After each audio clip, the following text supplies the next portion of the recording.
Tonight we stand beside a lonely shoreline, beneath a sky full of stars. The sea is calm for the moment. Small waves slide across dark sand with a soft, rhythmic whisper. Far offshore, silver moonlight stretches across the water like a road leading into another world. The scent of salt hangs in the cool night air.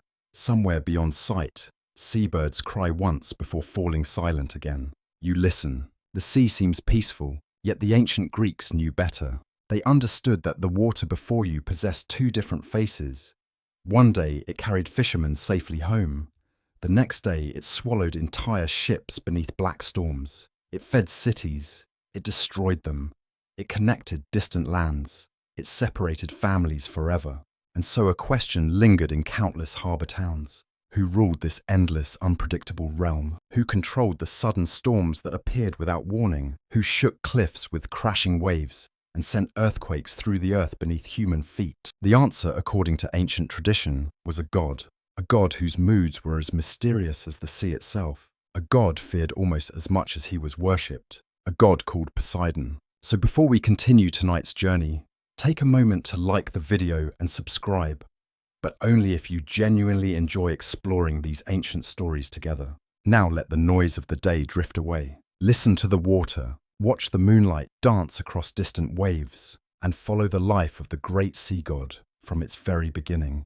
Because Poseidon was not born as a ruler. He was not born surrounded by glory. He entered existence during an age of fear, an age when even the gods themselves lived under the shadow of prophecy. Long before marble temples stood beside Greek harbours, before sailors offered sacrifices at coastal shrines, before kings claimed descent from divine ancestors, the universe belonged to older powers. The Titans ruled creation, mountains were younger, rivers followed unfamiliar paths. The world itself seemed unfinished. At the centre of this age stood the mighty Titan King Cronus. To many, he appeared invincible, yet deep within his heart lived a terrible fear, a prophecy, a warning. The prediction claimed that one day, one of his own children would overthrow him. The future king of the Titans heard those words and never forgot them. Fear can change anyone. It can transform wisdom into suspicion, love into control, power into cruelty. And so Cronus devised a horrifying solution. Whenever one of his children was born, he swallowed them. Not out of hunger, not out of hatred, but out of fear. The ancient storytellers often paused here. They understood something important.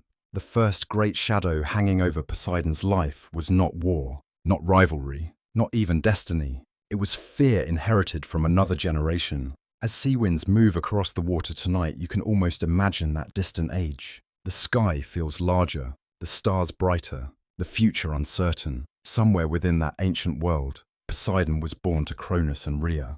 Yet unlike many heroic figures, his first moments brought no celebration, no welcoming feast, no joyful future. Instead, he became another victim of prophecy, another child consumed by a father terrified of losing power. The image disturbed ancient listeners. It still disturbs modern ones. How could a father destroy what he loved? Yet mythology often asks uncomfortable questions. Perhaps the story was never only about gods. Perhaps it was also about human fears. The fear of change, the fear of aging, the fear of losing control. Whatever the deeper meaning may have been, Poseidon's earliest existence disappeared into darkness. Some traditions describe him trapped within Cronus. Others preserve stranger versions. According to certain ancient stories, Rhea managed to hide Poseidon before Cronus could swallow him. In those accounts, the infant god was secretly raised among shepherds or protected by divine guardians. Historians continue to debate why different versions survived. Perhaps local communities preferred their own traditions. Perhaps storytellers wished to grant Poseidon a childhood unlike that of his siblings. The truth remains uncertain, and uncertainty itself becomes part of the mystery. For even the ancients could not entirely agree on how the sea god's life began. As you gaze toward the dark horizon, that mystery feels appropriate. After all, the sea rarely reveals everything. Beneath calm waters lie hidden depths. Beneath familiar stories lie forgotten possibilities. And Poseidon would always remain connected to mystery. The night deepens. A cold breeze arrives from offshore. You pull closer to an imagined sacred fire burning beside the beach. Its warmth pushes back the darkness.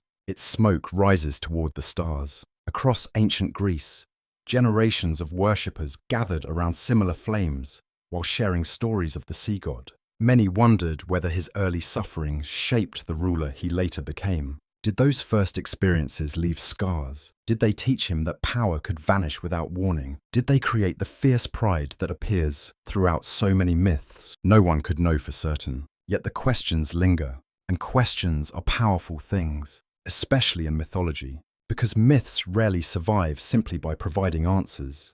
They survive because they continue inviting reflection. The waves roll in, the waves roll out.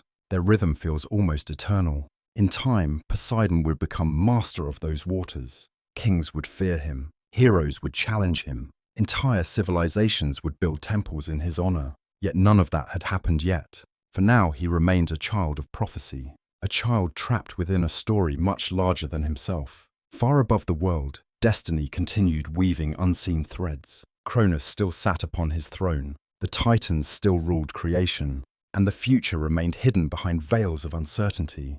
But signs were already beginning to appear. Ancient traditions speak of strange omens during those years. Unusual storms, restless seas, winds arriving from nowhere. Some believed these were warnings. Others thought they foretold the coming fall of the Titans. And perhaps somewhere beyond mortal sight, fate itself was quietly moving into position. Because another child had also been born. A child whose survival would change everything. A child named Zeus. The sea remained calm tonight. Yet beneath its surface, powerful currents were already gathering, and the life of Poseidon was only beginning. Far beyond the darkness, destiny had not yet revealed its final intention. The sea is darker tonight.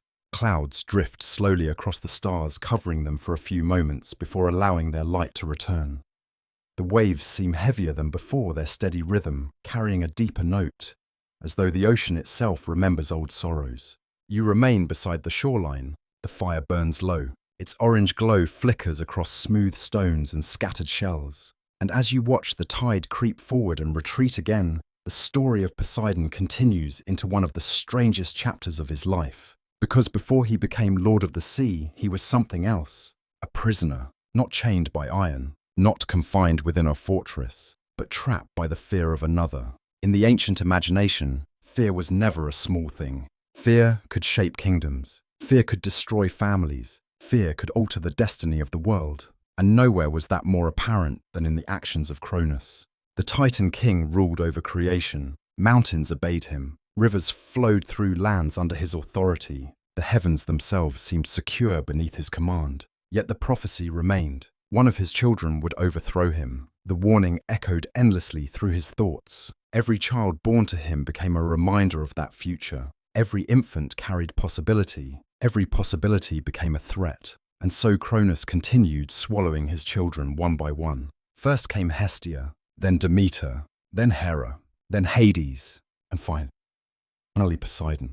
Ancient listeners often imagined the horror of such a fate, not because they expected the story to be realistic, but because myths speak through symbols, being swallowed by fear, being consumed by another person's insecurity, being trapped inside someone else's attempt to control the future. These ideas resonated deeply. Even now they remain strangely familiar. As the waves strike the shore, you can almost sense the sadness hidden inside the old tale. Poseidon entered existence beneath a shadow he did not create. He became a victim of a conflict that began before he was born. In some ways, this experience would define much of his life, for the sea god would later spend centuries resisting control, resisting limits, resisting anyone who attempted to dictate his place. Perhaps those instincts began here, deep within darkness, deep within confinement. Ancient storytellers rarely described what life inside Cronus might have felt like. The mystery remained untouched. Was time experienced there? Could the swallowed children hear one another? Did they dream? Did they wait? Or were they suspended outside ordinary existence altogether? No one knew. And perhaps that uncertainty was intentional. Some mysteries survive because they cannot be explained. They can only be imagined. The wind shifts. Far out on the water, a faint line of silver moonlight appears between the clouds. It stretches across the sea like a forgotten memory, and it reminds you that another version of Poseidon's childhood also survived. A very different version. According to certain traditions, Rhea refused to lose another child. Her grief had become unbearable. 5 children had already disappeared. 5 futures had been stolen. When Poseidon was born, some stories claim she devised a plan. Instead of surrendering the infant, she hid him. In one account, a flock of lambs concealed the child among grazing animals. Cronus was tricked into swallowing a substitute. Another tradition describes Poseidon being raised among divine caretakers, far from the Titan king's reach. These stories are difficult to reconcile, yet ancient mythology often embraced contradiction. Different cities preserved different memories. Different temples told different versions. Surviving evidence suggests that local traditions sometimes reshaped myths to emphasize particular themes. Some communities preferred a Poseidon who endured imprisonment. Others preferred a Poseidon who survived through clever protection. Both versions reveal something important. The Greeks saw destiny as powerful, but they also believed destiny could arrive through unexpected paths. Whether hidden or swallowed, Poseidon remained marked by prophecy. Nothing could erase that. The future was still moving toward him, slowly, relentlessly, like an incoming tide. As the night grows cooler, you imagine the world beyond the story, the real world of ancient Greece. Small fishing villages scattered along rocky coastlines, families gathered around hearth fires, sailors repairing nets beneath fading daylight, children listening to elders tell stories beneath star-filled skies. For those listeners, Poseidon's early suffering carried meaning. Life itself often felt uncertain. Storms destroyed harvests. Earthquakes shattered homes. Disease arrived without warning. Many people understood what it meant to live beneath forces beyond their control. The young god's story reflected that reality, yet it also offered hope. Because darkness was never the end of the story. Something else was happening, far away from Cronus, far away from the imprisoned children. Another thread of fate was quietly unfolding. Zeus had survived, hidden by Rhea, raised in secrecy, protected until the proper moment arrived. The Greeks loved this idea, the hidden future, the unseen answer, the solution already growing while danger believed itself secure. Even now, as you watch moonlit waves moving across the sea, the image feels powerful. Some changes happen loudly, others happen in silence. The most important transformations often begin when no one is looking. Cronus certainly did not see them. He believed himself safe. His throne remained secure. His enemies defeated. His prophecy contained. But fear has a peculiar habit. The harder someone attempts to control the future, the more fragile their control becomes. Perhaps that is why the story survived for thousands of years. Not because listeners believe Titans literally swallow children, but because they recognize something true. Fear rarely brings peace. It only creates new dangers. Meanwhile, strange signs reportedly appeared throughout creation. Ancient traditions speak of unusual weather, restless oceans, thunder without storms, birds changing migration patterns. Some priests later interpreted these events as omens. Others remained skeptical. Historians continue to debate how such traditions developed. Yet within the myth, the meaning is clear. Nature itself seemed aware that something was changing. The old order was weakening. The future was approaching. And Poseidon remained part of that future. Whether hidden among shepherds or trapped within Cronus, he was moving toward a destiny no one could stop. Not even the king of the Titans. You listen to the waves again. Their rhythm feels different now. Less peaceful, more expectant. As though the sea knows something the shoreline does not. As though distant storms are already gathering beyond the horizon. The child swallowed by fear will not remain trapped forever. The prison is beginning to crack. The prophecy is beginning to awaken. And somewhere beyond mortal sight, Zeus is preparing to challenge the ruler of the world. Yet neither brother can fully understand what lies ahead. For when freedom finally arrives, it will bring not peace, but war. And the consequences of that war will shape Poseidon for the rest of eternity. Above the dark sea, the clouds slowly part. The stars return. And far beyond the realm of the Titans, another omen has already begun to shine. The stars seem brighter tonight. The storm clouds have drifted away, leaving the sky clear and vast above the sea. Thousands of points of light shimmer across the darkness, reflected in fragments upon the water below. The waves move with quiet purpose, as though carrying messages from distant places unseen. You sit beside the shoreline once more. The fire crackles softly. Its warmth presses gently against the cool night air. And as sparks rise toward the heavens, the story reaches a turning point. Because no prison lasts forever.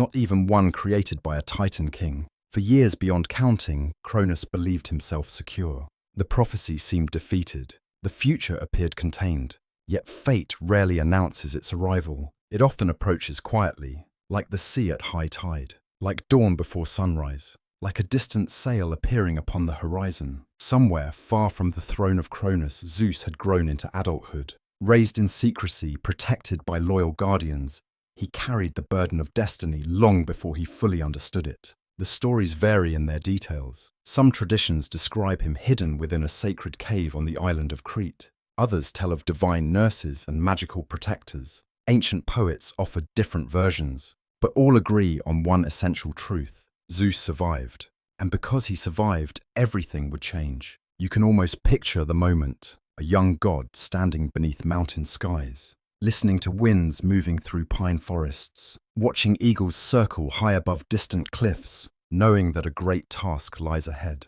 Not simply a battle, a rescue, for Zeus had never forgotten his brothers and sisters. The family stolen from him before he could know them, the siblings trapped by their father's fear, the future rulers hidden within darkness. And among them was Poseidon, the brother who would one day command every sea, the brother he had never truly met. The Greeks often return to this idea. Family divided, family reunited, family transformed by hardship, because mythology understood something deeply human. Relationships become strongest not when life is easy, but when people endure difficulties together. Soon the moment arrived. Ancient storytellers describe Zeus devising a plan to free the imprisoned gods.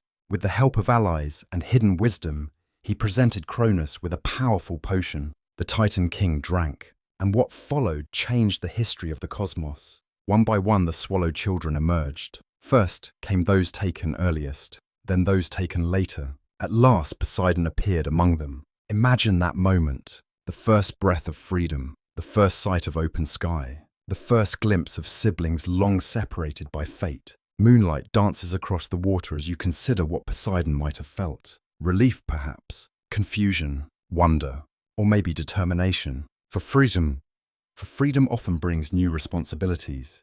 The world awaiting him was not peaceful. The Titans still ruled. The prophecy remained unfinished, and a great war stood directly ahead. Yet before conflict came reunion. The 6 siblings finally stood together. Zeus, Hera, Demeter, Hestia, Hades, Poseidon, a family broken by fear. Now reunited by destiny. Their personalities differed greatly. Even then the differences were beginning to emerge. Hestia carried quiet steadiness. Demeter possessed deep compassion. Hera radiated dignity and strength. Hades often seemed thoughtful and reserved. Zeus naturally drew attention. And Poseidon already displayed something restless, something powerful, like waves before a storm. Ancient myths rarely describe these early conversations, yet listeners naturally imagined them. Brothers learning about one another, sisters sharing memories, a family discovering itself after unimaginable separation. Those bonds would matter, because the challenges ahead would test them all. The sea breeze grows stronger. You hear waves striking rocks farther down the coast, a steady rhythm, patient, endless. And as you listen, the next stage of Poseidon's life begins to take shape. For freedom alone could never satisfy him. The young god needed purpose, a role, a future. The Greeks believed every great figure eventually encounters a moment when destiny begins revealing itself. For Poseidon, that moment came through preparation for war. The conflict later known as the Titanomachy, the war between Titans and Olympians, the struggle that would determine who ruled creation. Yet before weapons were raised, signs appeared, omens, warnings, predictions whispered through nature itself. Ancient traditions speak of strange events during these years. The sea became unusually restless, tides behaved unpredictably, thunder echoed beneath clear skies, earth trembled without explanation. Some believed the world itself sensed the approaching conflict. Others viewed such stories symbolically. Perhaps later generations simply imagined nature responding to cosmic change. Historians continue to debate, but within the myth, the meaning remains powerful. Creation was preparing for transformation, and Poseidon stood at the center of it. The more he learned about the world, the more his character began to emerge. He was courageous, no one doubted that. Yet courage alone did not define him. He also possessed pride, intensity, a fierce desire to prove himself. These qualities would later bring both greatness and trouble. Many of the most memorable figures in mythology share this pattern. Their strengths and weaknesses grow from the same roots. Poseidon's confidence made him formidable. It also made him stubborn. His passion inspired loyalty. It could also fuel anger. Already the future sea god was becoming complex. More than a warrior, more than a ruler, a being shaped by contradictions. Just like the ocean, he would one day govern.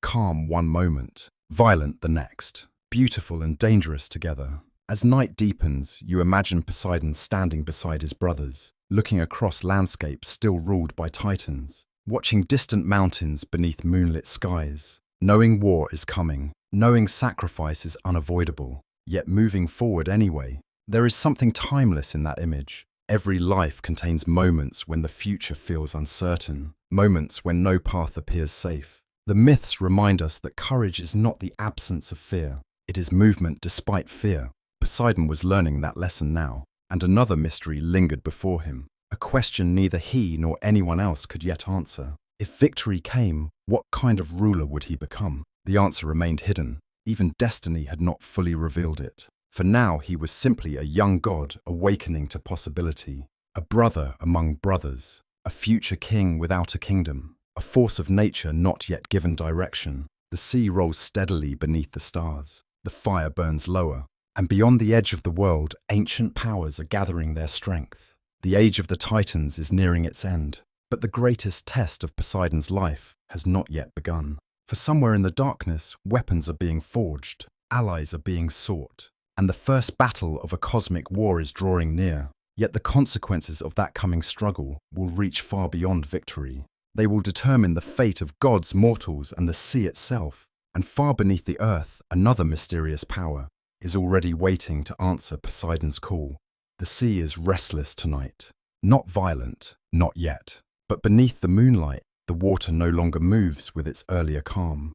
Small waves strike the shore with greater force. The wind carries a sharper edge. Far out upon the dark horizon, clouds gather like silent armies preparing for battle. You sit beside the fading fire. The scent of salt and smoke mingles in the night air. And as the waves continue their endless rhythm, the story of Poseidon enters its first great trial. For freedom had been won, but freedom alone could not change the world.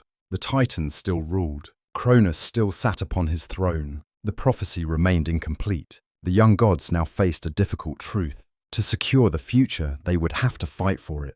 Ancient Greek storytellers imagined this moment on a scale almost impossible to comprehend. Not a war between nations. Not a war between cities, a war between generations of divine beings, a struggle that would shake the foundations of creation itself. The Greeks called it the Titanomachy. Even the name feels ancient, heavy, distant, like thunder rolling across mountains long before a storm arrives. You imagine Poseidon standing among his siblings as preparations begin. The stars shine above, cold mountain winds move through dark forests. The world seems to hold its breath. For no one knows how the conflict will end. The Titans possess enormous power. For ages they have ruled uncontested. Many seem invincible. Some command the forces of nature. Others embody ancient aspects of existence itself. Against such opponents, victory appears uncertain. This uncertainty matters. The myths often emphasize it.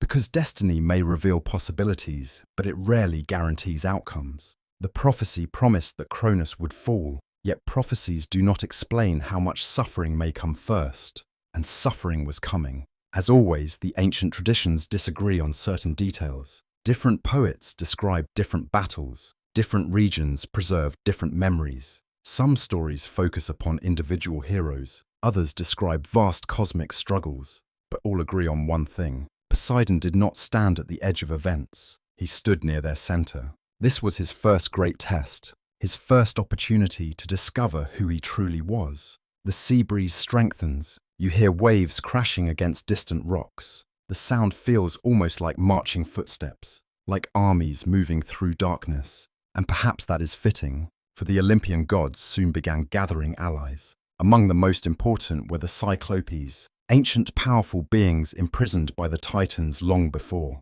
Their liberation became a turning point. Grateful for their freedom, the Cyclopes offered gifts. Not ordinary gifts. Weapons. Objects destined to shape the future. To Zeus they gave the thunderbolt. To Hades they granted a helmet of invisibility. And to Poseidon they presented something extraordinary. The trident. Three-pronged. Elegant. Terrifying. One of the most recognizable symbols in all mythology. Yet when you picture Poseidon receiving it, remember that it was not merely a weapon. It was a responsibility, a reflection of identity, a sign of the role he would eventually embrace. Ancient artists often portrayed the trident with reverence. It symbolized mastery over the sea, authority over storms, power capable of shaking the earth itself. Some researchers believe the symbol may have evolved from older religious traditions connected to water and fertility. Another interpretation survives in which the trident represented dominion over multiple realms of nature. No one can say with certainty, but the symbolism endured. And from this moment forward, Poseidon and the trident became inseparable. You watch the firelight flicker. Its glow reminds you of another truth hidden inside the myth.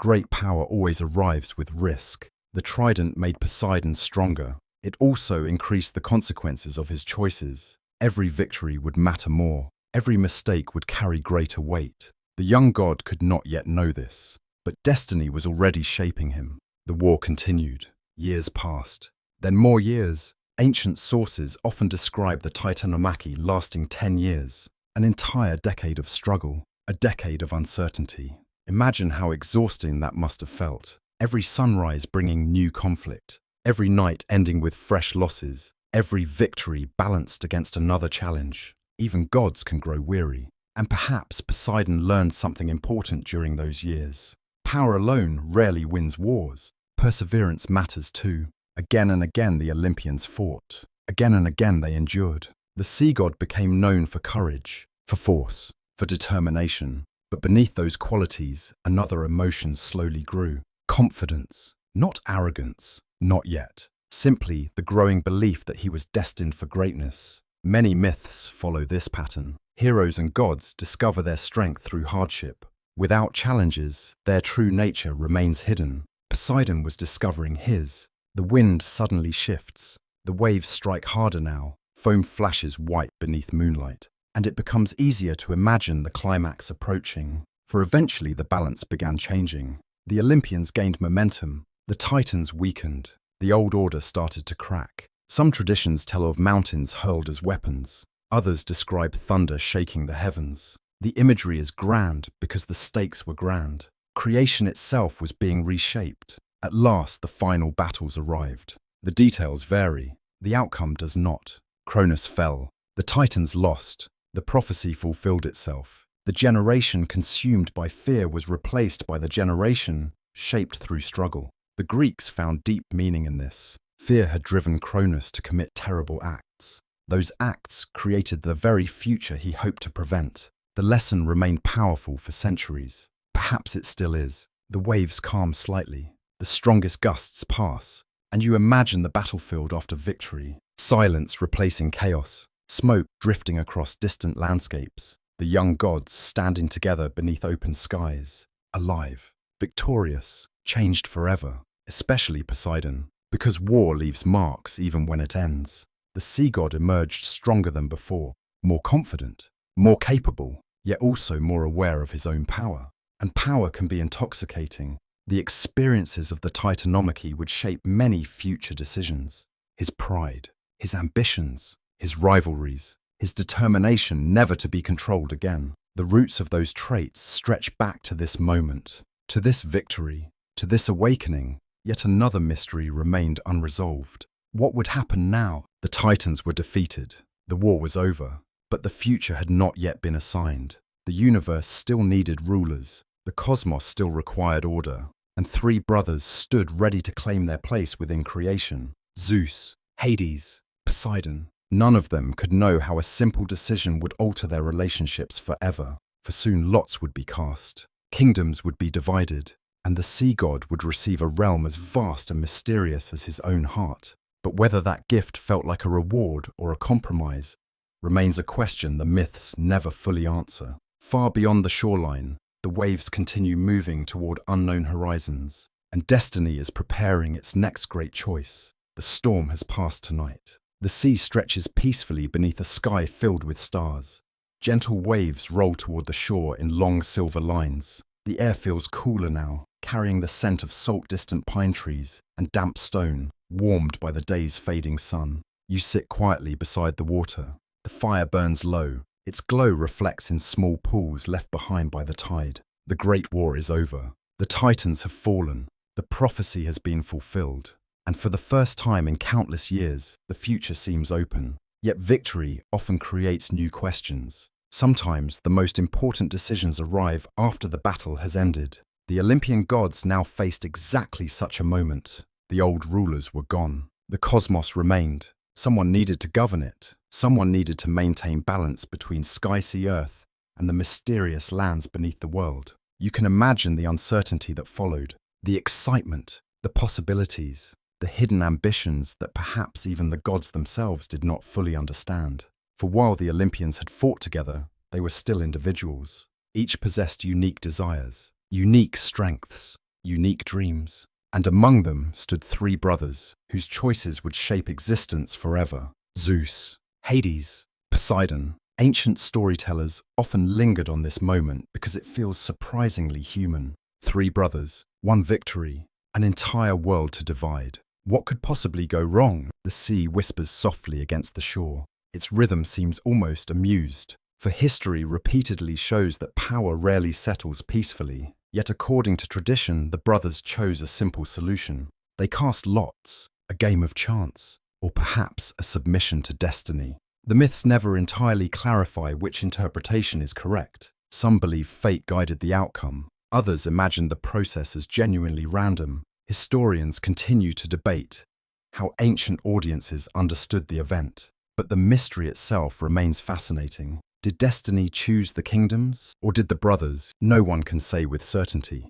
The lots were cast, and the universe changed. Zeus received the heavens, the endless sky, the clouds, the storms, the realm above all others. Hades received the underworld, the hidden kingdom beneath the earth, the domain of the dead, the place where mortal souls journeyed after life. And Poseidon received the sea, the vast waters surrounding every land, the oceans beyond sight, the waves, currents, storms, harbors, and hidden depths. A kingdom without walls, a kingdom without boundaries, a kingdom as mysterious as existence itself. The moonlight dances across the water before you, and for a moment it seems impossible to imagine a greater realm. Yet ancient listeners often wondered something intriguing. Was Poseidon satisfied? The myths provide no clear answer. That silence has inspired centuries of speculation. On one hand, the sea represented immense power. It connected continents, fed civilizations, controlled trade and exploration.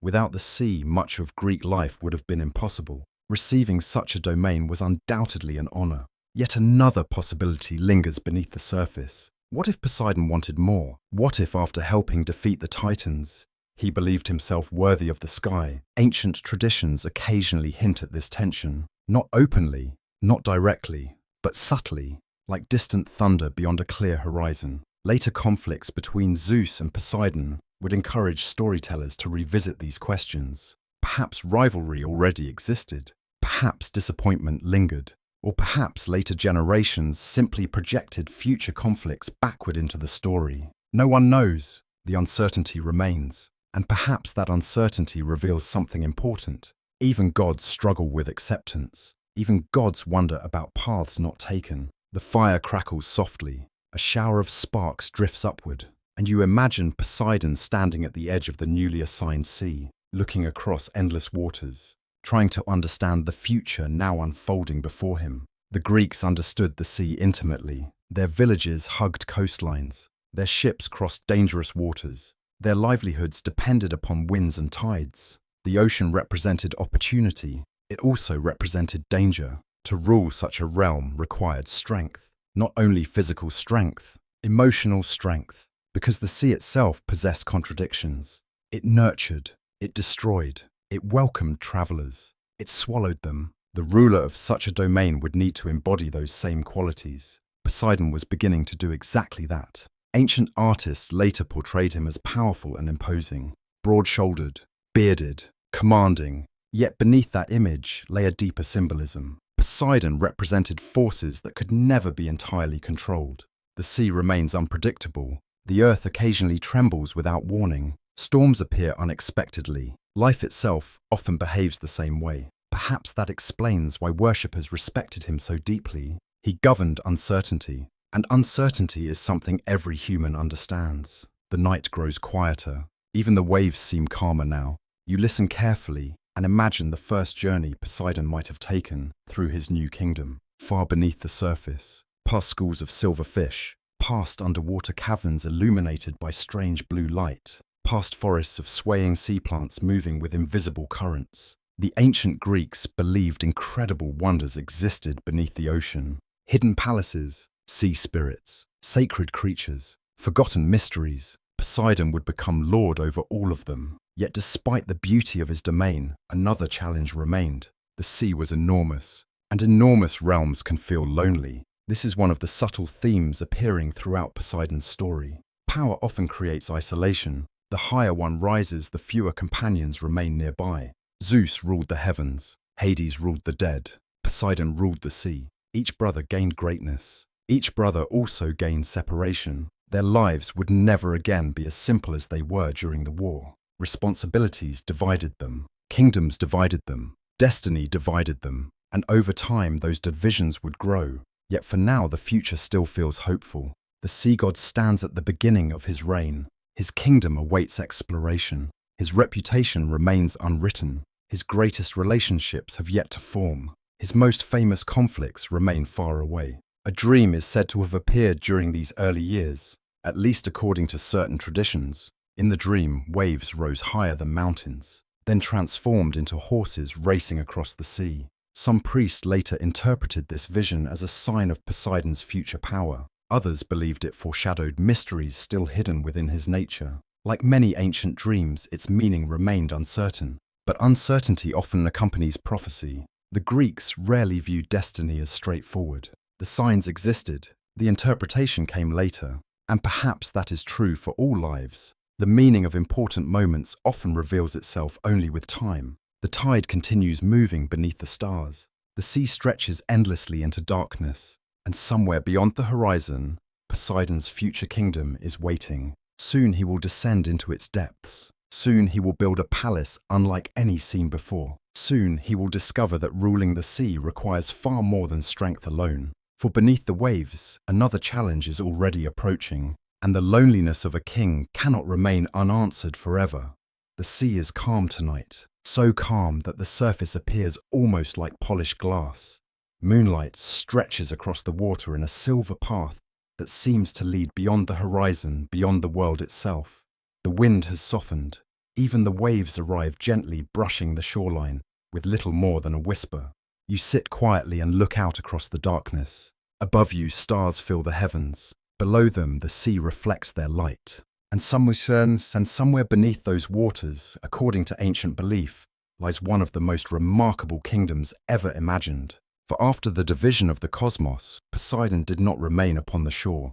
He descended into his realm, into the vast kingdom that destiny had placed in his hands. The Greeks were masters of imagination. They understood that the sea concealed countless mysteries. Even today, most of the ocean remains unexplored.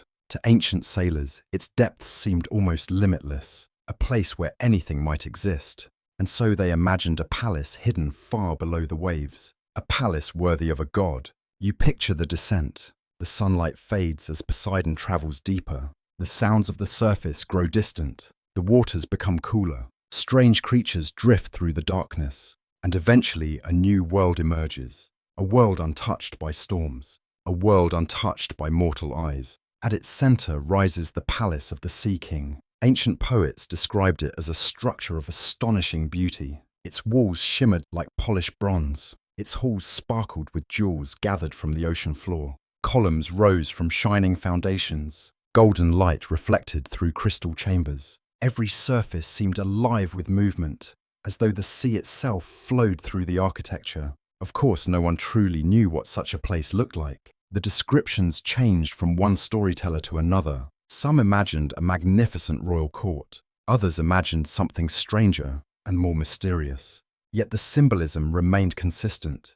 Poseidon's palace represented mastery over the unknown, a kingdom hidden beneath the visible world, a reminder that reality always contains unseen depths. The sea breeze brushes your face, you listen to distant water moving against stone, and perhaps that symbolism feels familiar. Human beings often live on the surface of things. We see actions, we hear words, but beneath those visible layers lie emotions, memories, and desires hidden from view. The sea became a perfect symbol for that truth, and Poseidon became its ruler. Yet ruling the sea was not as simple as possessing it. The kingdom required order. The kingdom required leadership. The kingdom required a king. For the first time in his life, Poseidon stood alone with true responsibility. The war against the Titans had demanded courage.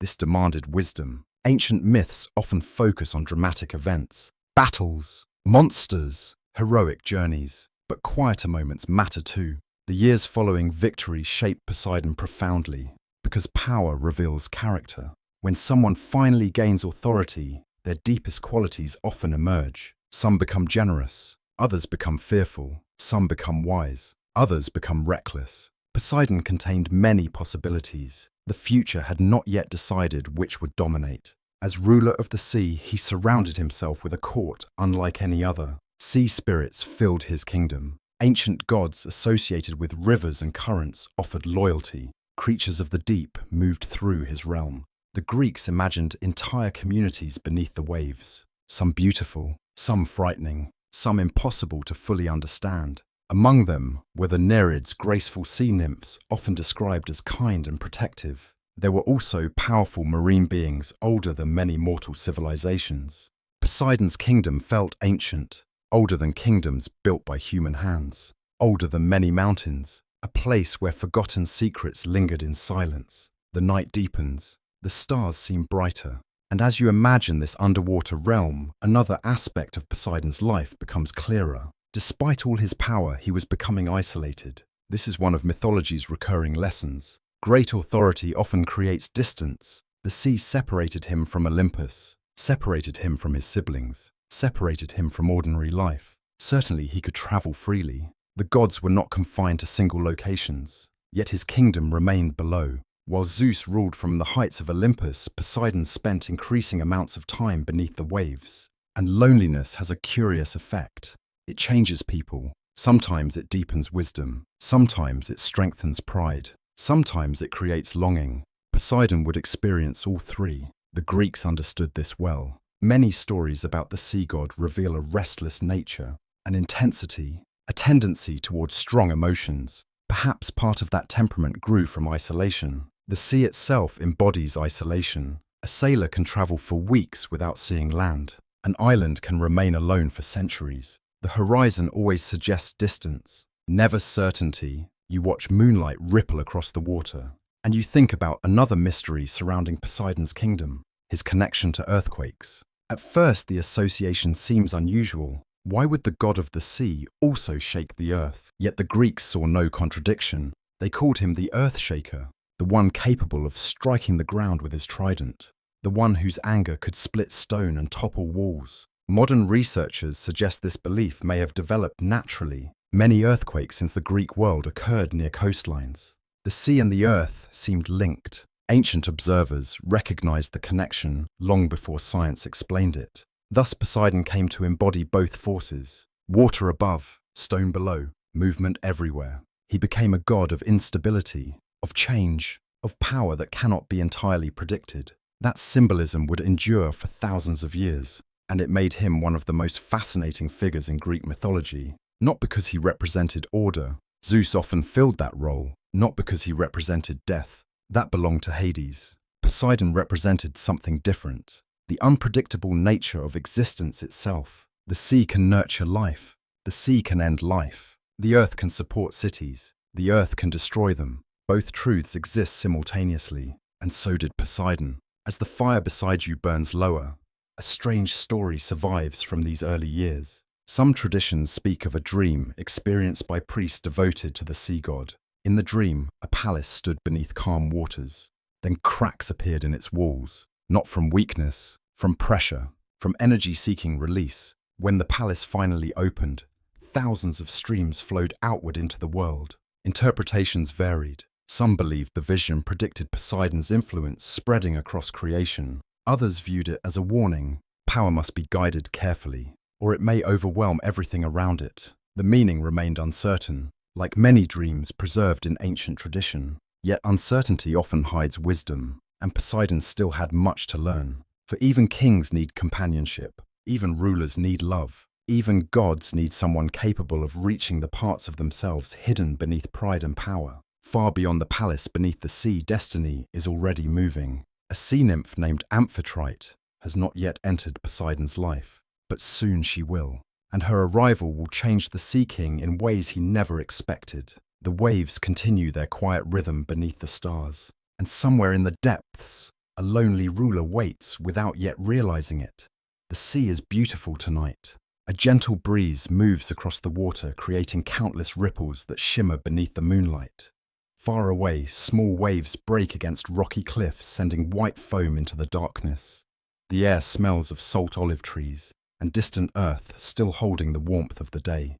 You stand upon a high coastal hill. Below the sea stretches endlessly. Ahead lies a young city, a city that does not yet understand how important it will become. A city whose future is about to reveal one of the most significant moments in Poseidon's life. For not every battle is fought with weapons. Some are fought with pride, some with ideas, some with symbols. And this particular conflict would leave a mark upon the sea god for centuries. By now, Poseidon had established himself as one of the great powers of the cosmos. His palace stood beneath the waves. Sailors had begun offering prayers in his name. Coastal communities respected his authority. The sea itself answered to him. Yet power often creates new desires. The more influence one gains, the more tempting further influence becomes. Whether Poseidon consciously sought greater recognition is impossible to know. But an opportunity soon appeared. A growing city needed a divine protector. Ancient Greece was filled with such relationships. Cities frequently dedicated themselves to particular gods. Temples were built, festivals organized, sacred traditions established. The bond between city and deity became part of local identity. And so when the people of a rising settlement sought a patron, two powerful gods stepped forward, Poseidon and Athena. The rivalry that followed would become legendary. The night breeze strengthened slightly. You hear waves striking the cliffs below. And as you look toward the imagined city, you can almost sense the tension gathering, because these two gods represented very different forces. Poseidon embodied nature's raw power, the sea, storms, earthquakes, unpredictable energy. Athena represented wisdom, strategy, craftsmanship, careful thought. Both were extraordinary. Both deserved admiration, yet only one could claim the city. Ancient storytellers preserved several versions of the contest. The details vary. The central idea remains consistent. Each god would offer a gift. The people would choose which gift better served their future. Poseidon acted first. With the strike of his trident, he transformed the landscape. Some traditions claim a spring burst forth from the ground. Others say he created a pool of water. Still others describe a magnificent horse emerging from the earth. The horse interpretation became particularly influential. Fast, strong, noble, a symbol of power and mobility. The gift reflected Poseidon's nature perfectly. Dynamic, impressive, immediate. You can imagine the crowd's reaction. Wonder, excitement, awe. The earth itself responding to divine authority. The sea god had demonstrated immense power. Surely such a gift would be difficult to surpass. Then Athena stepped forward. Her offering appeared far less dramatic. She planted an olive tree. No thunder, no earthquakes, no spectacular display. Simply a tree. Yet the tree carried extraordinary meaning. Olives provided food, oil, wood, trade opportunities, long-term prosperity. Where Poseidon's gift symbolized strength, Athena's symbolized stability. Where his gift inspired awe, hers encouraged growth. The citizens made their choice. They chose Athena. The city became hers, and eventually it would bear her name. Athens. Even now, thousands of years later, her victory remains remembered. Yet what interests us most is not the city's decision. It is Poseidon's response, because character often reveals itself most clearly through defeat. Victory is easy to enjoy. Defeat is more difficult. The waves crash below, slightly harder now, the sea reflecting emotions the myths rarely describe directly. Ancient traditions agree that Poseidon was angered, deeply angered. Some stories describe floods, others speak of divine punishment. Several versions suggest he attempted to demonstrate his displeasure through storms or rising waters. The exact details differ. The emotional truth remains consistent. The sea god did not accept the outcome easily, and perhaps that is understandable. Think of everything that had shaped him. A childhood defined by fear, a war fought for survival, a kingdom earned through struggle, an identity built around power. Now, despite all that, another god had been chosen, not because she was stronger, because she was preferred. That distinction matters. It cuts differently. The Greeks understood this, which may explain why the story survived so vividly. Most people experience rejection at some point. Most people understand disappointment. Poseidon's reaction made him relatable despite his divinity. Yet another interpretation survives. Some researchers believe the myth reflected deeper cultural changes within ancient Greece. The contest may symbolize the transition from older forms of worship toward newer civic ideals. Others view it as a metaphor for competing values, force versus wisdom, power versus planning. The debate continues, and perhaps that uncertainty enriches the story. For myths often operate on many levels simultaneously. The fire of your imagination flickers softly. The sea breeze cools your skin, and you begin to see how important this moment truly was. The contest for Athens did more than create a famous legend. It revealed a weakness within Poseidon. Pride, not simple confidence. Something deeper, a desire to be recognized, a desire to be chosen, a desire that would influence future decisions. The Greeks never portrayed their gods as perfect. That was not their purpose. Their gods reflected human qualities magnified to enormous scale. Love, jealousy, wisdom, fear, ambition. Poseidon embodied all of them, and his pride would become one of the defining elements of his character. Yet the story does not end in bitterness. Not entirely, because time changes perspective. Athens prospered. Poseidon remained revered across the Greek world. Both gods retained immense importance. Neither disappeared. In fact, many Athenians continued honoring Poseidon despite Athena's victory. Temples dedicated to him still stood.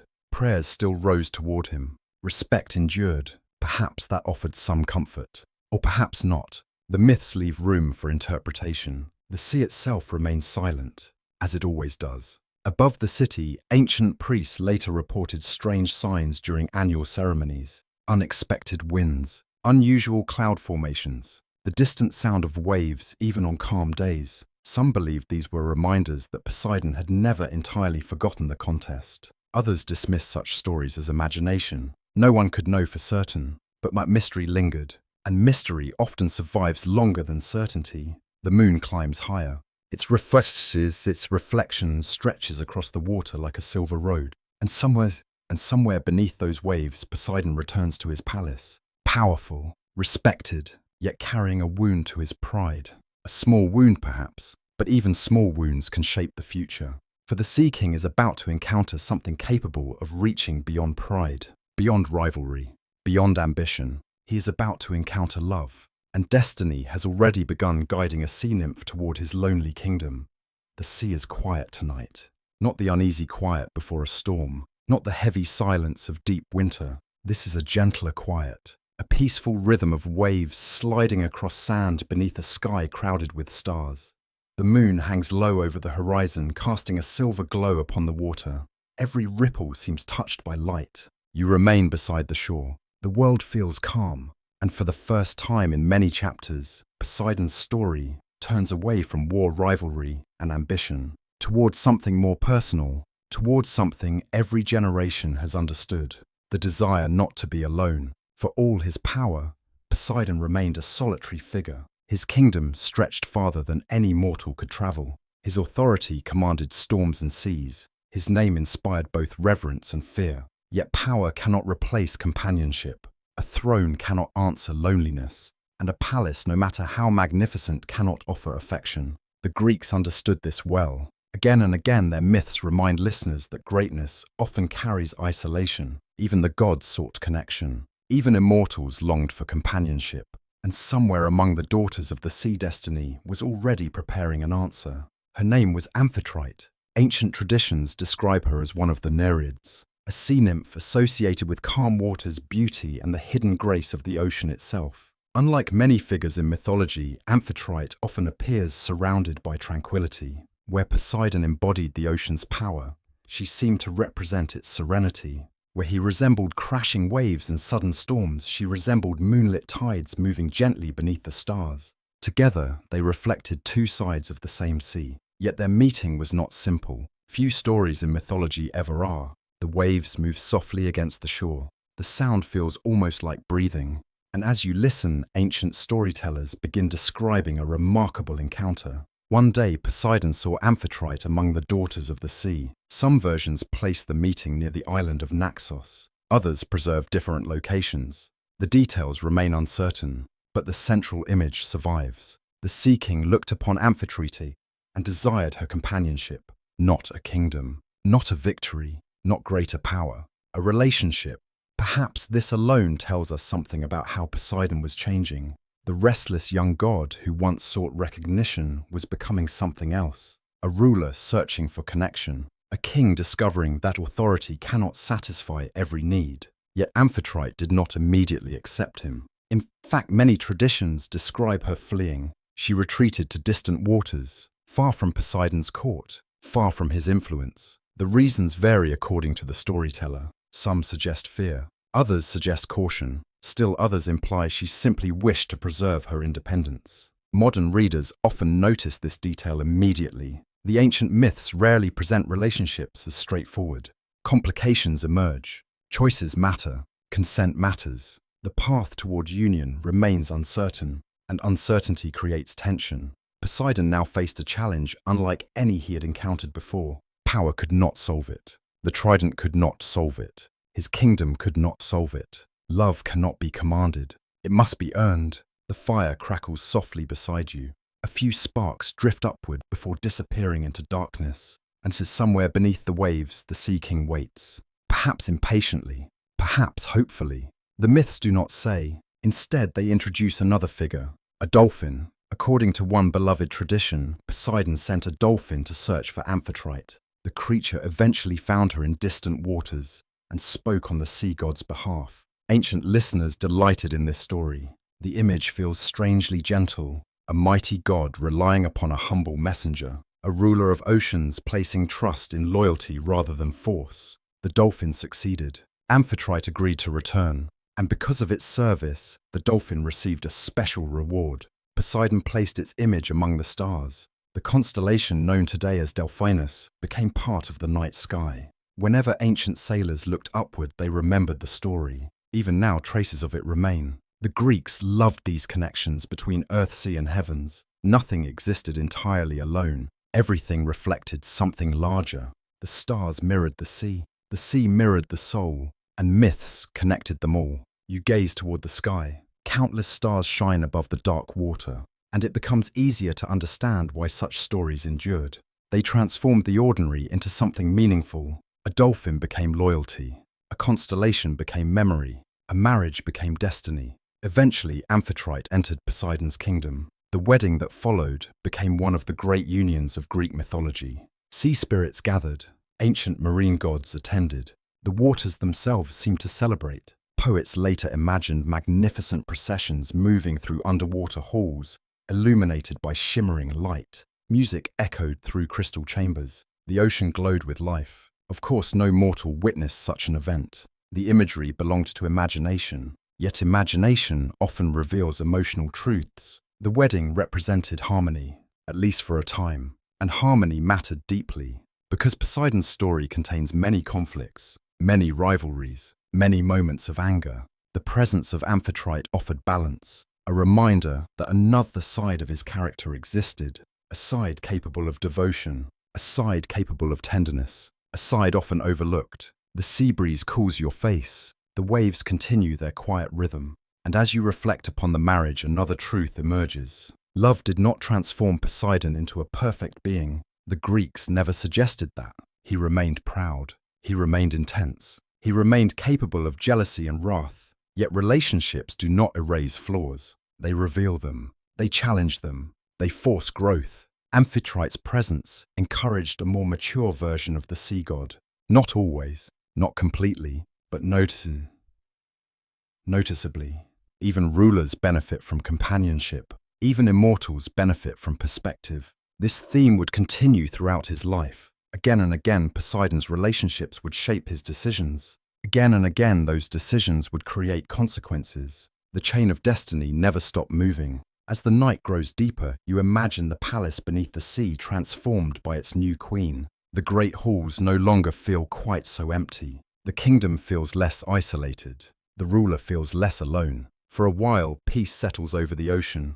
Yet ancient myths rarely allow peace to last forever. The Greeks knew life was more complicated than that. And so, even amid celebrations, signs of future challenges begin appearing. A dream is said to have come to certain priests devoted to the sea gods. In the dream, calm waters reflected the moon perfectly. Then a single stone fell into the sea. The ripples expanded outward endlessly. Some interpreted the vision as a blessing. Others viewed it as a warning. Every action creates consequences. Every relationship changes the future. The meaning remained uncertain, but uncertainty often accompanies destiny, and destiny is still unfolding. For beyond the palace beneath the waves, sailors are beginning to speak Poseidon's name. Harbors are beginning to raise shrines in his honor. His influence is spreading across the Greek world. The Sea King has found companionship. Now he must learn what it truly means to rule. For the oceans are vast, mortals are fragile, and the power placed in his hands grows greater with every passing year. Soon, all who travel upon the water will depend upon his favor, and the responsibilities of a god can be heavier than any crown. The sea has changed tonight. The calm waters of earlier evenings are gone. Dark clouds drift slowly across the stars. The moon appears and disappears behind them, casting shifting patterns across the waves below. A stronger wind moves in from the open water. Not dangerous, not yet, but powerful. You can feel it. The sea is reminding you of something important. Beneath every calm surface lives hidden strength. And now, at the height of his power, Poseidon is about to become the living embodiment of that truth. Years have passed since the Great War. Years have passed since the division of the cosmos. The lonely king beneath the waves now sits firmly upon his throne. His kingdom stretches farther than any mortal map can describe. From quiet fishing coves to distant horizons unknown to sailors, his influence reaches everywhere. Harbors offer him prayers. Ships dedicate voyages to his protection. Kings seek his favor before launching fleets. His name echoes across the Mediterranean world. Poseidon has become exactly what destiny promised, one of the great rulers of creation. Yet power brings challenges invisible from afar. The Greeks understood this deeply. Many myths begin where ordinary stories end. Victory is achieved. The throne is secured. The kingdom flourishes. And then a new question emerges. What kind of ruler will the victor become? For Poseidon, that question grows increasingly important. Because his authority continues expanding, ancient worshippers did not view him merely as the god of the sea. They gave him another title, the Earthshaker, the one who causes the ground itself to tremble, the one capable of striking the earth with his trident and sending waves of destruction through mountains and cities. The title fascinated ancient listeners. Even today it feels powerful, because earthquakes are terrifying. A storm can be seen approaching. An earthquake arrives without warning. The ground beneath your feet suddenly betrays its promise of stability. The Greeks experienced such disasters frequently. Their homeland sits within an active seismic region. Entire communities witnessed buildings collapse, temples crack, cliffs crumble into the sea. Without scientific explanations, these events seemed almost supernatural, and so they imagined a divine cause. Poseidon, the ruler whose moods could shake the world itself. The wind rises slightly, the waves strike harder against the shore, and for a moment it becomes easy to understand why ancient people felt awe before such a god. Imagine standing within a harbour town. The sea appears calm, the sky remains clear, then suddenly the earth trembles beneath your feet. Walls shake, stone columns groan, boats rock violently within the harbour. What force could cause such a thing? The answer, according to tradition, lived beneath the sea. Yet mythology rarely focuses only on fear. It explores responsibility as well. Because if Poseidon controlled such immense power, then he also carried immense responsibility. And responsibility can become a burden. The Greeks often portrayed gods as emotional beings, not perfect, not detached, capable of frustration, pride, compassion, and doubt. Poseidon was no exception. Every prayer directed toward him carried expectations. Every sailor hoped for safe passage. Every fisherman hoped for calm waters. Every coastal city hoped to avoid disaster. Millions depended upon forces beyond their control, and those forces had become part of Poseidon's domain. The scale is almost impossible to imagine. The fire beside you flickers as the wind shifts again. You watch sparks rise briefly before vanishing into darkness, and you begin to see another side of the Sea King. Not simply powerful, responsible. For every blessing there existed a corresponding risk. If storms never came, sailors might grow careless. If seas remained calm forever, people might forget respect. If the earth never trembled, mortals might imagine themselves masters of creation. The Greeks believed divine power reminded humanity of its limitations, not always cruelly, sometimes simply through presence. The sea itself teaches this lesson. Anyone standing before the ocean eventually realizes how small they are, how temporary, how dependent upon forces larger than themselves. Poseidon embodied that reality, yet he was not merely a destroyer.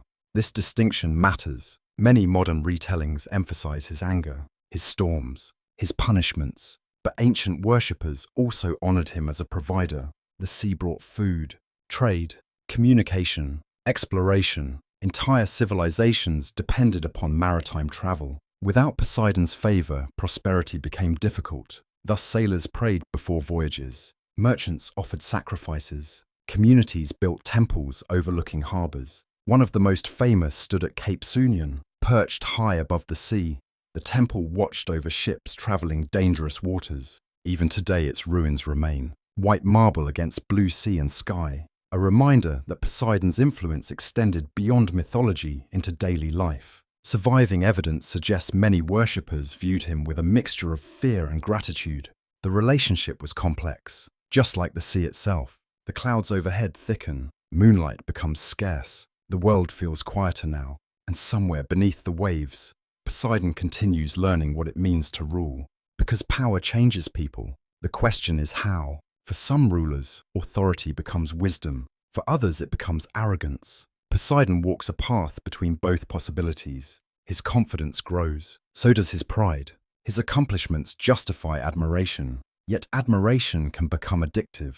This tension will shape many future stories. Already hints begin appearing. Ancient myths occasionally describe moments when the sea god reacts strongly to challenges, strongly to insults, strongly to rejection. The wounds left by earlier experiences have not entirely disappeared. The contest for Athens remains part of his memory. The years of imprisonment beneath Cronus remain part of his memory. The struggle for recognition remains part of his memory. Great power does not erase old emotions. Sometimes it amplifies them. The Greeks recognized this truth, and because they recognized it, their gods remained compelling. Perfect beings inspire admiration. Imperfect beings inspire understanding. Poseidon belongs firmly to the second category. As the night deepens, another strange story survives from this era. Certain temple traditions speak of sailors witnessing unusual signs before major storms. 3 sudden flashes of light across the sea, a distant sound resembling a trident striking stone,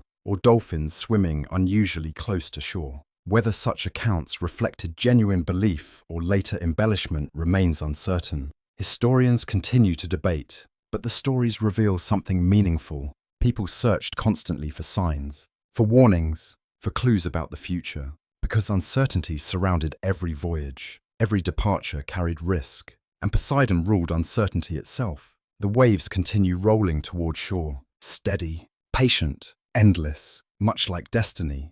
For while the Sea King now commands storms and earthquakes, another chapter of his life is approaching, one that will reveal a different aspect of his nature, not as ruler, not as husband, not as warrior, but as creator. For in the years ahead, strange beings will emerge from his lineage, creatures beautiful and terrifying, heroes and monsters alike, and through them, the world will begin to see just how deeply Poseidon's influence can shape the future. Far beneath the dark waters, new stories are already beginning to stir.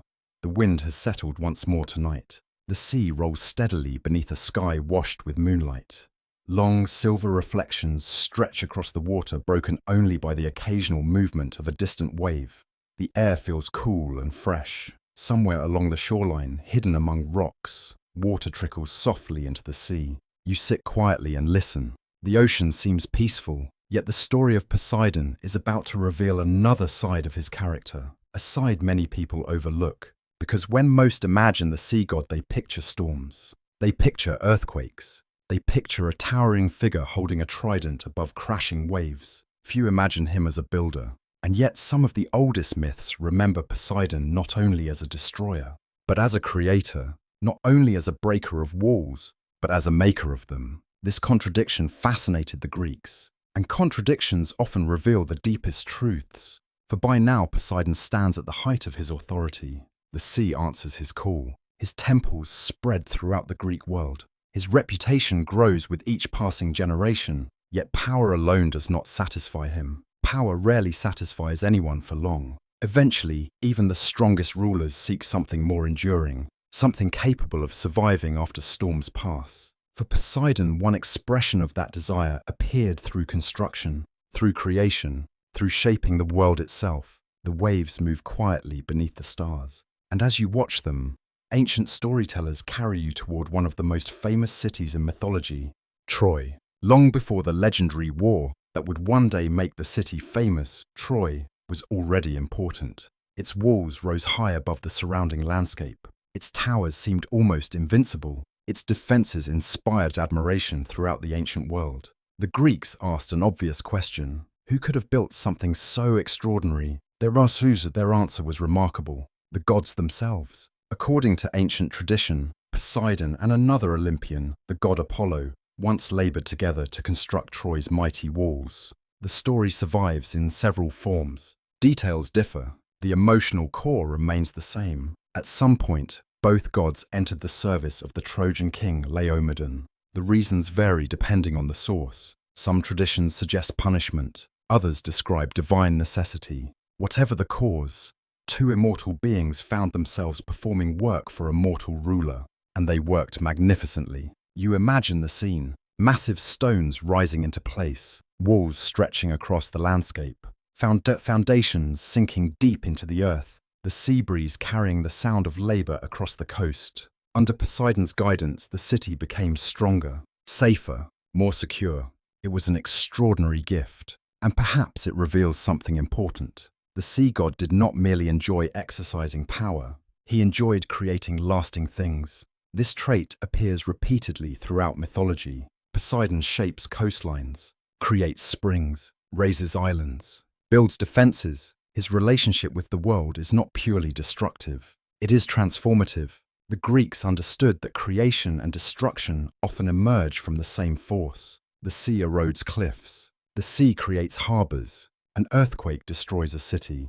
An earthquake reshapes a landscape. Nature rarely fits simple categories. Neither did Poseidon. The fire beside you burns softly. Its warmth contrasts with the cool air. And as you watch its flames, the story begins moving toward disappointment. Because creation does not always earn gratitude. The walls were completed, the work finished, the agreement fulfilled. Now King Laomedon needed to honor his promise. He needed to reward the gods. He did not. Ancient listeners knew immediately that trouble was coming. Mythology repeatedly warns against arrogance, especially arrogance directed toward divine powers. Yet Laomedon ignored his obligations. He refused payment. He broke his word. Some versions describe deception. Others emphasize greed. Either way, the outcome remained the same. Poseidon had been betrayed.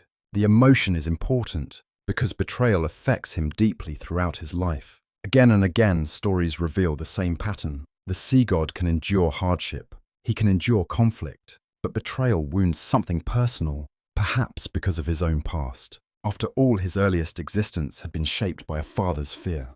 Trust never came easily, and when trust was broken, his reactions became intense. The moon disappears briefly behind drifting clouds. The sea darkens. The atmosphere changes, and you can almost feel Poseidon's anger rising. Not explosive anger, not yet. Something colder, something quieter. The anger of a promise violated. The anger of effort unappreciated. Most people understand this feeling. Perhaps that is why the story endured. The gods often mirror human emotions on a larger scale. Their struggles become reflections of our own. Poseidon had offered greatness. In return, he received dishonesty. The consequences soon followed. According to tradition, the sea god sent a terrible sea monster against Troy, a creature emerging from the depths to punish the city's ruler. Different versions describe the beast differently. Some portray it as serpent-like, others as enormous and monstrous beyond description. The exact form matters less than its symbolism. The monster represented consequences, the return of neglected obligations, the price of broken trust. Eventually, heroes would intervene, new stories would emerge, yet the lesson remained. The walls of Troy survived. The relationship did not. This distinction reveals something profound. Buildings can endure. Trust is more fragile. Poseidon remembered the betrayal for years, perhaps decades. The myths rarely specify, but memory matters deeply in his story. Unlike some gods who move quickly from one event to another, Poseidon often carries old wounds forward. Past choices influence future actions. Old disappointments shape new decisions. The consequence chain never truly ends. This quality makes him feel surprisingly human. The sea itself behaves similarly. A storm occurring far away can affect distant shores days later. Everything remains connected. Nothing happens in isolation. As the clouds drift away, moonlight returns. Silver reflections dance across the water once more, and you begin to see another layer beneath the story. Poseidon is changing. His power continues growing. His experiences continue accumulating. Each triumph adds confidence. Each betrayal adds caution. Each responsibility adds weight. The young god who emerged from Cronus long ago is disappearing. In his place stands a ruler shaped by victories and disappointments alike. The process is gradual, but it is unmistakable. The Greeks often explored this theme through myths. Character is not formed in a single moment. It forms through repetition, through consequences, through memory. And Poseidon remembers everything. As the night grows deeper, ancient priests sometimes spoke of dreams associated with Troy. Dreams in which magnificent walls stood beside the sea. At first they appeared flawless. Then hairline cracks emerged, not enough to collapse the structure, only enough to remind observers that perfection is temporary. Some interpreted these dreams as warnings against pride. Others viewed them as reflections upon trust. The meaning remained uncertain, as dreams often do. Yet uncertainty gives them power. The waves continue their endless movement. The stars remain overhead. And somewhere beneath the sea, Poseidon reflects upon promises kept and promises broken. But destiny has not finished shaping him. Far from Troy, new stories are already forming. Strange children, remarkable creatures, beings whose lives will forever carry traces of the sea god's influence. Some will become heroes, others will become monsters, and through them, Poseidon's legacy will spread far beyond the oceans he rules. The sea feels older tonight. The waves move slowly beneath a pale moon, rising and falling with the rhythm of something ancient and patient. A cool mist drifts across the shoreline. The scent of salt hangs heavily in the air. Far out in the darkness, the horizon has vanished completely. Sea and sky have become one. You sit quietly beside the water. The fire burns low. Its glow barely reaches beyond the nearest stones. And as shadows gather around the shore, the story of Poseidon enters one of its most mysterious chapters. For every great ruler leaves something behind. Some leave laws, some leave monuments, some leave stories. Poseidon left all of these, but he also left something stranger. Children, descendants, creatures, entire bloodlines that carried pieces of his nature into the world. And through them, the Greeks explored one of the oldest questions in mythology. What happens when immense power creates life? The answer, according to the myths, is rarely simple, because Poseidon became the father of heroes, the father of kings, the father of giants, and perhaps most famously the father of monsters. The waves roll softly across the shore. Their movement feels almost hypnotic, and as you watch them, it becomes easier to understand why ancient people connected the sea to mystery. No one knew exactly what existed beneath the surface. Strange fish emerged unexpectedly. Storms arrived without warning. Entire ships disappeared into the depths. The ocean seemed capable of producing wonders and terrors alike. So too did its ruler. The Greeks never imagined Poseidon's descendants as uniform. Some reflected his noblest qualities, others reflected his darker impulses. Together, they formed a living portrait of the sea god himself. Complex, unpredictable, powerful. One of the most fascinating examples appears in the story of horses. Many ancient traditions credited Poseidon with creating the first horse. At first, this connection seems surprising. What does the sea have to do with horses? Yet the Greeks saw similarities. Both possessed speed. Both embodied freedom. Both carried tremendous energy. Some myths describe Poseidon striking the earth with his trident and causing the first horse to emerge. Others preserve different versions. The details vary. The symbolism remains. The horse became one of Poseidon's sacred animals. Strong, restless, difficult to control, much like the sea itself. Much like Poseidon, the fire crackles softly, the wind shifts, and the story moves into darker waters. Because not all of Poseidon's offspring inspired admiration, some inspired fear, perhaps none more than the Cyclops known as Polyphemus. Unlike the skilled Cyclopes who had once aided the Olympians, Polyphemus appears in mythology as something very different. Massive, solitary, dangerous. His story would eventually become intertwined with that of Odysseus. But for now, what matters is his connection to Poseidon. The Cyclops carried traces of his father's nature. Strength, pride, isolation. Yet those qualities had become distorted. The Greeks often explored this theme. Children inherit traits, but inheritance does not guarantee wisdom. Power without guidance can become destructive. The same force that creates greatness can also create tragedy. This idea appears again and again throughout Poseidon's lineage, as though the myths themselves are asking a question. How much responsibility does a parent bear for what follows? The answer remains uncertain, and uncertainty gives the story depth.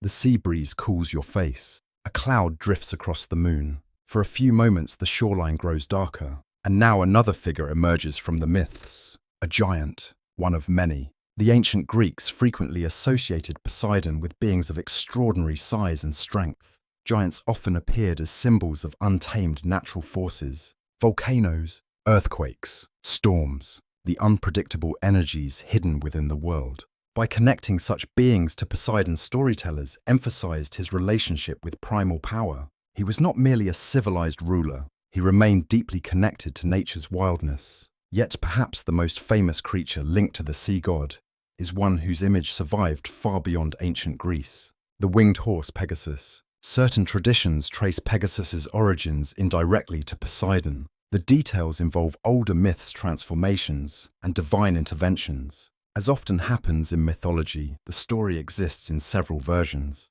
But what matters is the symbolism. Pegasus embodies beauty emerging from chaos, grace emerging from violence. A reminder that even complicated origins can produce extraordinary results. The Greeks loved such paradoxes, and Poseidon's stories are filled with them. The sea nourishes, the sea destroys, the sea isolates, the sea connects. Its ruler reflects all of these truths simultaneously. You listen to the waves. They seem quieter now, almost thoughtful, and perhaps that is appropriate.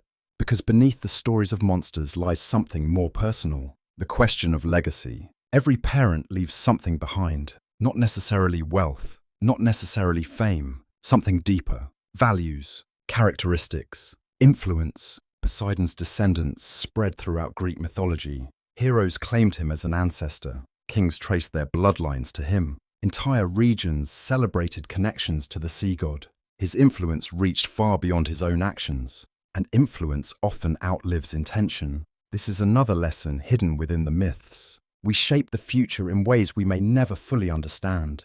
The consequences of our choices travel farther than we imagine, like ripples moving across water. The Greeks recognized this truth long before philosophers attempted to explain it. They expressed it through stories, through family lines, through generations linked together by destiny. Yet legacy brings risks, because descendants can honor a reputation or complicate it. Poseidon's lineage does both. Some offspring become noble, others become frightening. Some inspire worship, others inspire cautionary tales. Together, they reveal something essential. The sea god cannot control every consequence of his power. No ruler can, no parent can, no god can. The world remains larger than any individual, even an immortal one. The moon emerges once more from behind the clouds. Silver light spreads across the ocean, and in that moment, the sea appears almost endless. The Greeks often stood before such scenes and felt wonder at the size of the world, wonder at the mysteries hidden within it, wonder at the possibility that forces beyond human understanding shaped their lives. Poseidon became one of those forces, not because he was perfect, not because he was always wise, but because he embodied something universal, the unpredictable relationship between creation and consequence, between power and responsibility, between parent and child. As the night deepens, an old temple tradition speaks of a dream in which countless creatures emerge from the sea, some beautiful, some terrifying, all moving outward from a single source. Priests interpreted the vision differently. Some saw abundance, others saw warning. Historians continue to debate how such traditions developed. Yet one idea appears repeatedly. Every act of creation changes the future, in ways both visible and hidden, and Poseidon's creations are only beginning to reveal their consequences. For among his descendants stands one figure whose fate will reshape the sea god's life more than any other. A son, a cyclops, a creature named Polyphemus, and far away another man is already sailing toward destiny. A clever traveler, a survivor, a hero named Odysseus. Their paths have not yet crossed, but when they do, the consequences will echo across oceans for years to come. The sea is uneasy tonight, not violent, not yet, but something beneath the surface feels restless. The waves arrive faster now, breaking against the shore with a sharper sound. The wind has returned. It moves through the darkness with a low whisper, bending grasses along the dunes and stirring the embers of the fire beside you. Above, clouds drift slowly across the moon. Light and shadow take turns upon the water. You watch, you listen, and the story turns toward one of the most enduring aspects of Poseidon's character, his wrath. Few qualities appear more often in the myths. Again and again, sailors fear it. Kings attempt to avoid it. Heroes struggle against it. Yet the Greeks rarely treated Poseidon's anger as simple cruelty. The reality was more complicated, much more complicated. Because before you can understand his wrath, you must understand something else, his sense of honor. The ancient Greeks lived in a world where reputation mattered deeply, promises mattered, respect mattered, hospitality mattered. The proper relationship between mortals and gods mattered. When these expectations were fulfilled, harmony followed. When they were violated, consequences often arrived. The myths repeatedly explore this pattern. Actions create reactions. Choices create outcomes. Nothing happens in isolation. Poseidon embodied this principle perhaps more clearly than any other Olympian. The sea itself behaves this way. A small stone creates ripples. A distant storm affects faraway shores. Every cause produces an effect. Every action leaves a trace. And so did Poseidon. The fire flickers beside you. Its glow dances across nearby rocks. And you imagine ancient sailors gathered around similar flames centuries ago. They would have known the sea's unpredictable nature. They would have witnessed calm waters transform into danger within hours. To them, Poseidon's moods felt real, not because they believed every wave reflected divine emotion, but because the ocean itself seemed alive, capable of generosity, capable of destruction, capable of changing without warning. The god and his domain mirrored one another. This symbolism gave the myths tremendous power. For Poseidon's anger rarely emerges without a reason. Perhaps the reason feels excessive. Perhaps the punishment feels harsh. But a cause almost always exists. An insult, a broken promise, a challenge, a violation of sacred boundaries. The Greeks found this important. Wrath without cause becomes chaos. Wrath with cause becomes something more difficult to judge. And judgment lies at the heart of many Poseidon stories. The waves strike harder now. Foam flashes white beneath moonlight. The shoreline seems alive with movement, and another tale emerges from the darkness, one involving human pride, a recurring danger in Greek mythology. The Greeks used a specific word for excessive pride, hubris, the belief that mortals could place themselves above proper limits, above wisdom, above respect, above the gods themselves. Hubris appears everywhere in their stories, and Poseidon frequently becomes its opponent. Consider the countless rulers who ignored warnings, The kings who broke promises, the sailors who mocked divine power, the leaders who believed themselves untouchable. Their stories often end similarly, not because Poseidon seeks random destruction, because actions produce consequences. At least according to the mythological worldview, modern readers sometimes struggle with this. The punishments can seem severe: a storm here, a flood there, an entire city suffering because of a ruler's arrogance. Yet the ancient audience often saw a different lesson. Power carries responsibility. The greater the power, the greater the responsibility. That principle applied equally to kings and gods. And Poseidon was no exception. His own mistakes carried consequences as well. This is what makes him interesting. He is not always right, not always fair, not always wise. The myths do not hide this. In fact, they often emphasize it. The sea god's anger sometimes exceeds what circumstances require. His pride occasionally blinds him. His emotions sometimes guide decisions more strongly than reason.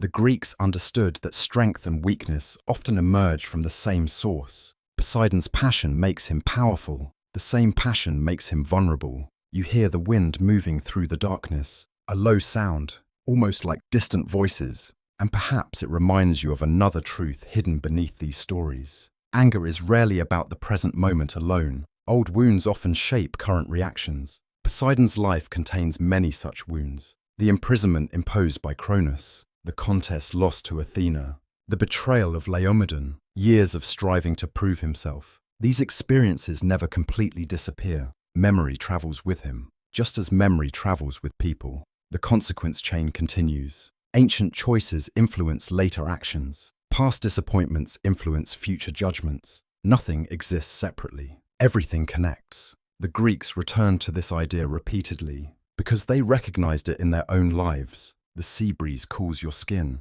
Clouds briefly cover the moon again. The shoreline darkens. And now you begin to see why Poseidon inspired such fascination. He is not merely the god of storms. He is the god of emotional storms. The ruler of forces difficult to predict, difficult to control, sometimes necessary, sometimes dangerous, much like anger itself. Many temple traditions reflected this complexity. Surviving evidence suggests worshippers did not approach Poseidon solely with fear. They approached him with respect, with caution, with gratitude. A fisherman praying for calm seas, a merchant requesting safe passage, a family offering thanks after surviving a voyage. These interactions reveal another side of the relationship. The sea god could protect as easily as he could punish. His favor mattered just as much as his wrath, perhaps more, because most people spent their lives seeking harmony rather than conflict. The ideal was not to avoid Poseidon entirely. The ideal was to remain in proper balance with him. The Greeks often sought balance between courage and caution, between ambition and wisdom, between confidence and humility. Poseidon's stories repeatedly explore what happens when that balance fails. The waves continue rolling toward shore, steady, relentless. Their rhythm feels almost eternal. And beneath that rhythm, another story is quietly approaching. The most famous story of Poseidon's anger. The story that would define his reputation for generations. At its center stands a single act, a wounded son, a clever hero, a moment of triumph that becomes the beginning of disaster. For somewhere beyond the horizon, a cyclops named Polyphemus waits within his cave, and somewhere upon the sea, Odysseus continues his long journey home. Neither man fully understands what destiny is preparing. Neither understands how one encounter will reshape countless lives. Yet signs are already appearing. Ancient sailors spoke of unusual winds. Temple priests reported troubling dreams. In one vision, a ship sailed beneath clear skies. Then a single wave rose higher than a mountain. Not immediately, slowly, as though anger itself were gathering strength.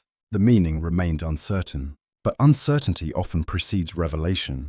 And revelation is drawing near. For Poseidon's wrath has not yet reached its greatest test. The sea remembers. The father remembers, and soon the consequences of both will begin to unfold. The sea is dark tonight. Heavy clouds cover most of the stars. The moon appears only occasionally, breaking through the darkness for a few moments before vanishing again. The wind blows steadily across the water. Far from shore, waves rise and fall like moving hills beneath the night sky. You sit beside the fire. Its warmth feels welcome now. Because the story is entering one of the most famous chapters in all of Greek mythology, a chapter not defined by kingdoms, not by wars between gods, not by the rise of cities, but by a relationship built entirely upon anger. Poseidon and Odysseus, the sea god and the wandering hero, the immortal ruler of the ocean and the mortal sailor struggling to return home. Their conflict would last years. Its consequences would echo across countless miles of sea, and it would reveal more about Poseidon's character than almost any other story. The waves strike the shore, slow, steady, patient, much like revenge itself. For revenge rarely arrives all at once. It grows, it waits, it follows, and that is exactly what happened here. The story begins after the Great Trojan War. Troy, whose walls Poseidon himself had once helped build, had finally fallen. The long conflict was over. Warriors from across Greece began returning home. Among them sailed one of the most famous heroes ever remembered, Odysseus, king of Ithaca. Brilliant, resourceful, clever beyond most mortals. The Greeks admired strength, but they also admired intelligence. And Odysseus possessed intelligence in abundance. Again and again, he escaped dangers that would have destroyed others. Again and again, he survived through creativity rather than force. Yet intelligence can become pride, and pride often creates consequences. The sea breeze grows colder, the fire crackles softly, and somewhere in the darkness a cave appears, a lonely island, a flock of sheep, and a giant waiting within, Polyphemus, the Cyclops, the son of Poseidon. You remember him from earlier stories. Massive, powerful, isolated from the rest of the world. Ancient storytellers describe him living apart from civilization, without cities, without laws, without the customs that Greeks valued. To the ancient audience, Polyphemus represented something wild, something outside ordinary society. Odysseus and his companions arrived at the island seeking supplies, food, shelter, rest. Instead, they found danger. The details of the encounter became legendary. Polyphemus trapped the sailors within his cave. Several men were killed. Escape seemed impossible, and so Odysseus did what he always did. He devised a plan, a clever plan, the kind that made him famous, the kind that would also bring disaster.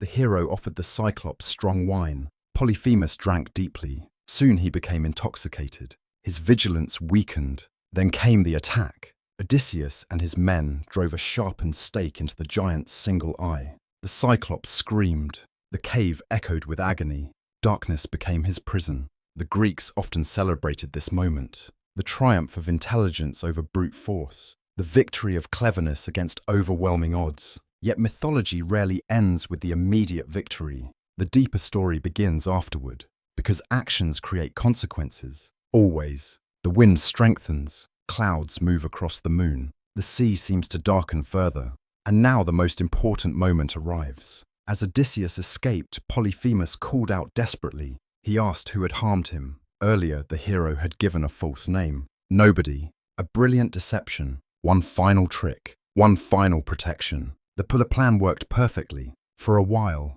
but then something changed. As his ship sailed away, Odysseus could not remain silent. Perhaps pride overwhelmed caution. Perhaps victory felt too satisfying. Perhaps he simply wanted recognition. Whatever the reason, he revealed his true identity. He shouted his name across the sea. He claimed responsibility. He announced his triumph. The Greeks loved this detail because it felt deeply human. How often does success tempt people into unnecessary risks? How often does pride undo wisdom? Odysseus had already won, yet he wanted credit, and that desire altered everything.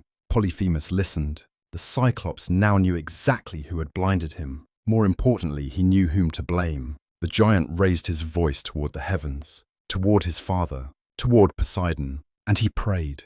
The waves crash harder against the shore. The sound echoes through the darkness. You can almost hear the prayer itself. Not a request for victory, not a request for wealth, a request for justice or revenge, depending upon how one interprets the story. Polyphemus begged his father to punish Odysseus, to make the journey home difficult, to ensure suffering followed him across the sea. The prayer reached Poseidon, and here the story becomes fascinating, because ancient audiences often disagreed about what happened next. Was Poseidon acting as a father, defending his wounded son? Or was he allowing personal anger to overwhelm fairness? The question remains unresolved, even today. And perhaps that uncertainty explains why the myth continues to resonate. Most human conflicts feel similar. Each side believes its actions are justified. Each side remembers different injuries. Each side tells the story differently. The sea god faced exactly such a dilemma. Polyphemus was no innocent victim. The Cyclops had committed terrible acts. Yet he remained Poseidon's son. Blood mattered. Family mattered. The wound mattered. The father remembered. And so Poseidon acted. Not immediately. Not dramatically. Not with a single overwhelming storm. That would have been too simple. Instead, he chose something slower. Something more personal. He transformed the sea itself into an obstacle. Years passed. Then more years. Odysseus drifted from island to island. Storms interrupted voyages. Winds changed unexpectedly. Opportunities vanished. The journey home stretched far beyond reason. Every time safety seemed near, another challenge appeared. The sea god remained patient. Patient enough to turn a voyage into a decade of wandering. The fire burns lower. The sea continues its endless rhythm. And you begin to understand why this story mattered so much. It reveals both the strength and weakness of Poseidon, his devotion to family, his refusal to forget injuries, his determination, his pride, his inability to let go. The qualities that make him admirable and troubling emerge together, just as they often do in real life. The Greeks rarely separated virtues from flaws completely. Instead, they allowed them to coexist. Poseidon becomes more than a villain, more than a hero. He becomes something more interesting, complicated, human, even while remaining divine. Above the sea, a brief opening appears among the clouds. Moonlight spills across the waves. For a moment, the water shines silver. Then darkness returns. And somewhere beyond the horizon, Odysseus continues sailing, still searching for home, still struggling against the sea, still carrying the consequences of a single choice. Yet another question remains unanswered. How long can anger sustain itself before it becomes a burden? How long can revenge continue before it changes the one pursuing it? Poseidon has not yet asked himself these questions, but destiny soon will. For years of vengeance leave marks upon everyone involved, even gods, and the cost of revenge is only beginning to reveal itself. The sea is quieter tonight. The wind that howled across the waves has weakened. Clouds still drift overhead, but gaps between them reveal scattered stars. Their reflections tremble upon the water like fragments of forgotten dreams. You sit beside the shore once more.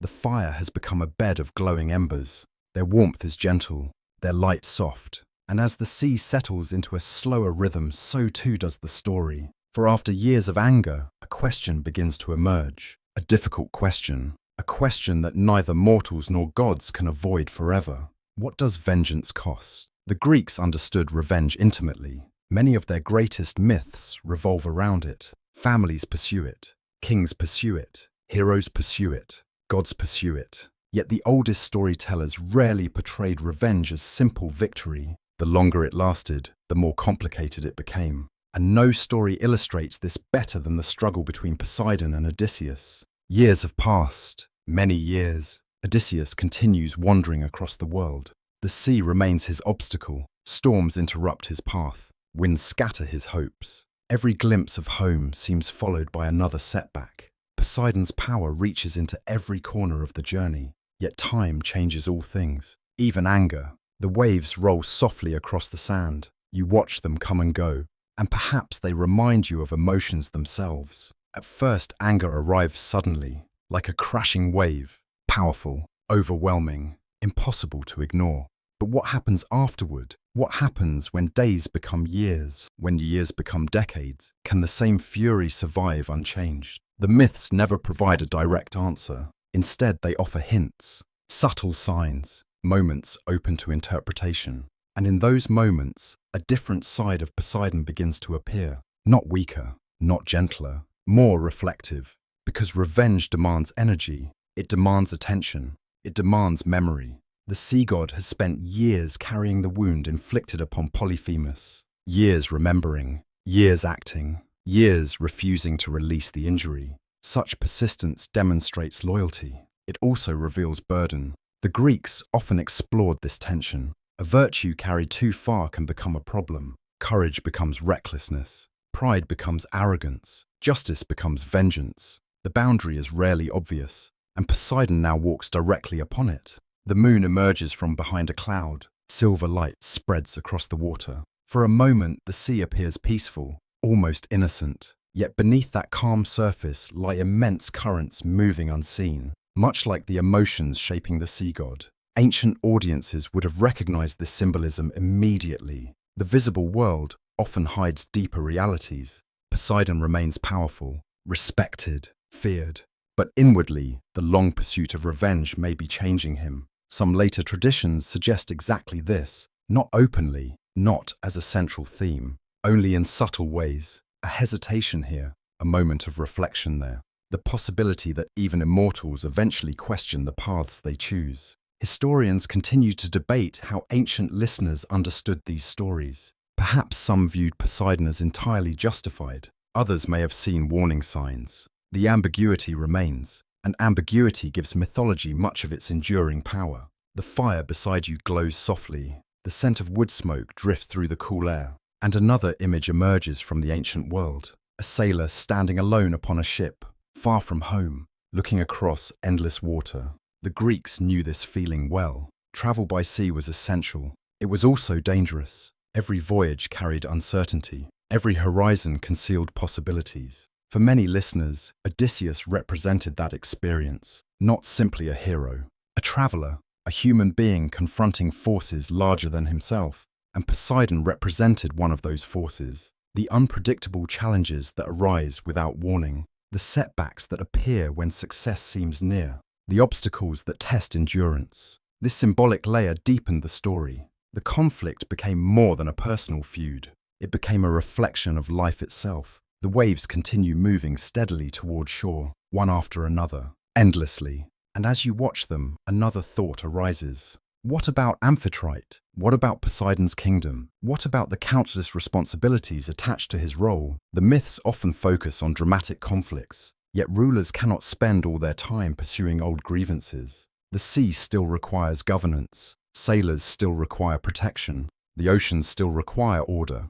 Perhaps this too contributed to the growing complexity of Poseidon's emotions. Because every obsession carries opportunity costs. Time devoted to one pursuit cannot be devoted elsewhere. Even gods face such realities. In their own way, the Greeks understood this. Their deities were not abstract concepts. They were personalities, individuals, beings capable of conflicting desires. Poseidon remains a father, seeking justice for his son. He also remains a ruler, responsible for an entire realm. The tension between those roles grows increasingly visible, and tensions eventually demand resolution. The sea breeze cools your face. The stars multiply overhead as the clouds continue thinning.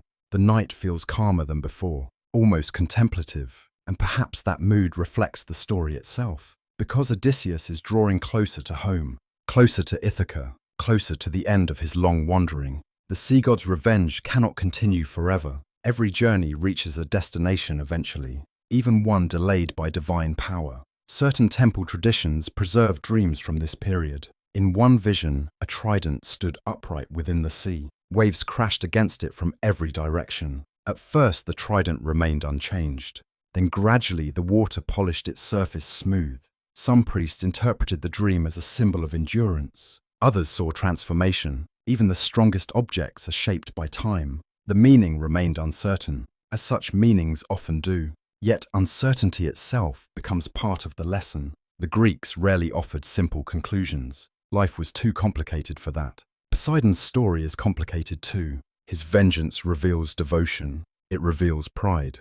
It reveals persistence. It reveals pain. All are true simultaneously, and that complexity makes him memorable. The sea grows quieter still. Only the steady rhythm of waves remains. A peaceful sound, a timeless sound. And somewhere beyond the horizon, Odysseus approaches the final stages of his journey. Soon he will return home. Soon the long revenge will begin reaching its conclusion. But another challenge is already forming, not between Poseidon and a mortal, between Poseidon and his own brother. For old ambitions never disappear entirely. Old rivalries never vanish completely. And high above the sea, on the heights of Olympus, tensions are beginning to rise once again. The king of the oceans is about to discover that the most difficult conflicts sometimes occur within a family. The sea is calm tonight, almost perfectly calm. The surface stretches beneath the stars like dark glass, reflecting constellations with remarkable clarity. The wind has nearly vanished. The shoreline rests in silence, broken only by the smallest whispers of water against stone. It feels peaceful, yet appearances can be deceptive. The Greeks understood this well. Some of the greatest storms begin beneath calm skies. Some of the deepest conflicts emerge within families. And tonight, the story of Poseidon turns toward one of the most revealing episodes of his life, a moment that forces us to ask an uncomfortable question. Was the sea god truly content with the role destiny had given him, or did part of him still desire something more? The question lingers throughout many myths, sometimes openly, sometimes hidden beneath the surface, like a current moving through deep water. For many years, Zeus had ruled as king of the gods. The heavens belonged to him. Olympus obeyed him. The thunderbolt remained his symbol. His authority appeared secure. To many observers, the arrangement seemed natural. The brothers had divided creation. Each possessed a kingdom. Each possessed power. Balance had been achieved, at least on the surface. But families are rarely that simple. The waves move quietly beneath the moonlight. And you imagine the three brothers once more, Zeus ruling the sky, Hades governing the underworld, Poseidon commanding the sea, united by blood, separated by responsibility, connected by history, yet also divided by destiny. Ancient storytellers recognize something important. Even when people accept their circumstances, they sometimes wonder about alternatives, different paths, different outcomes, different lives. Poseidon was no exception. Whether he consciously envied Zeus remains uncertain. The myths never state it directly, but hints appear, subtle hints, repeated hints, enough to keep the question alive. And eventually those hints lead to rebellion. The fire beside you glows softly. Its warmth feels steady against the cool night air. And somewhere high above the world, tensions begin rising among the gods. One tradition describes a remarkable conspiracy. According to the story, several Olympians grew dissatisfied with Zeus. The reasons vary depending on the source. Some versions emphasize arrogance. Others emphasize disagreements over leadership. A few suggest broader frustrations within Olympus itself. Whatever the cause, the result remains the same. A plan emerged, a dangerous plan. The conspirators would challenge the king of the gods. And among them stood Poseidon. The detail matters enormously, because it reveals something about his character. The sea god was not merely reacting to an insult, not defending a child, not punishing a mortal. He was questioning the structure of power itself. That takes courage. It also takes ambition. And mythology often struggles to distinguish between the two. Perhaps the Greeks intended exactly that. The sea breeze returns briefly. A cool gust moves across the shoreline. The water ripples. The reflections of the stars break apart. And suddenly the symbolism feels appropriate.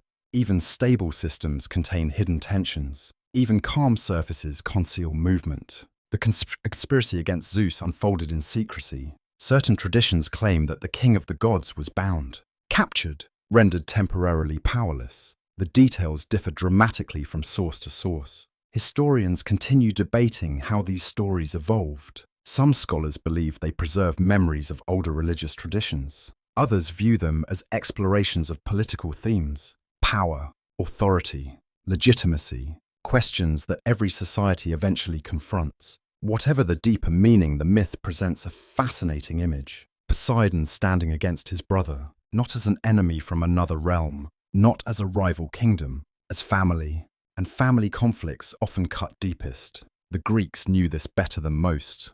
Their literature overflows with such struggles. Because disagreements within families rarely concern only the present. Old memories return, old wounds resurface, old ambitions awaken. Perhaps Poseidon remembered the casting of lots. Perhaps he remembered the contest for Athens. Perhaps he simply believed different leadership was necessary.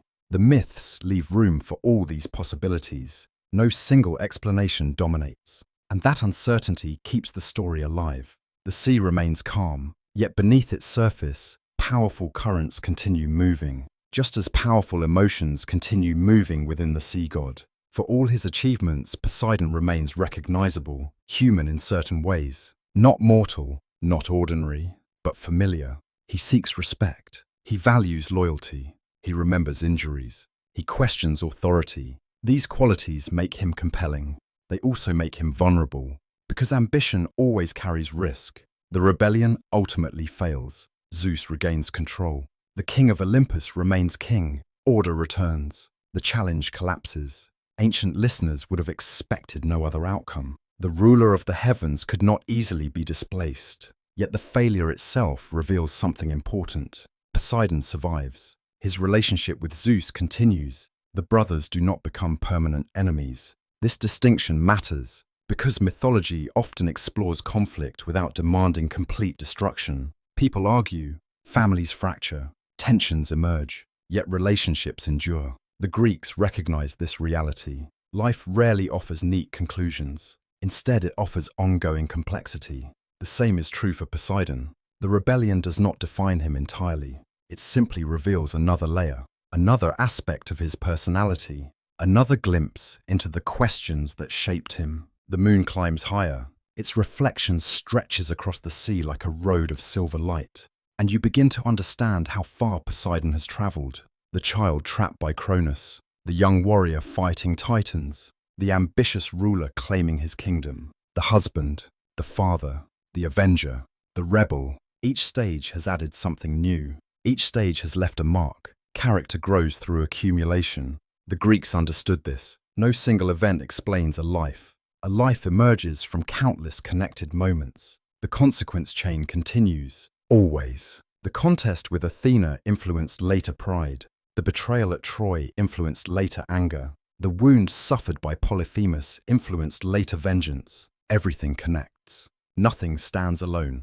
And now the sea god stands at the height of his mythological journey, powerful beyond measure, respected throughout the world, yet carrying all the memories that brought him here.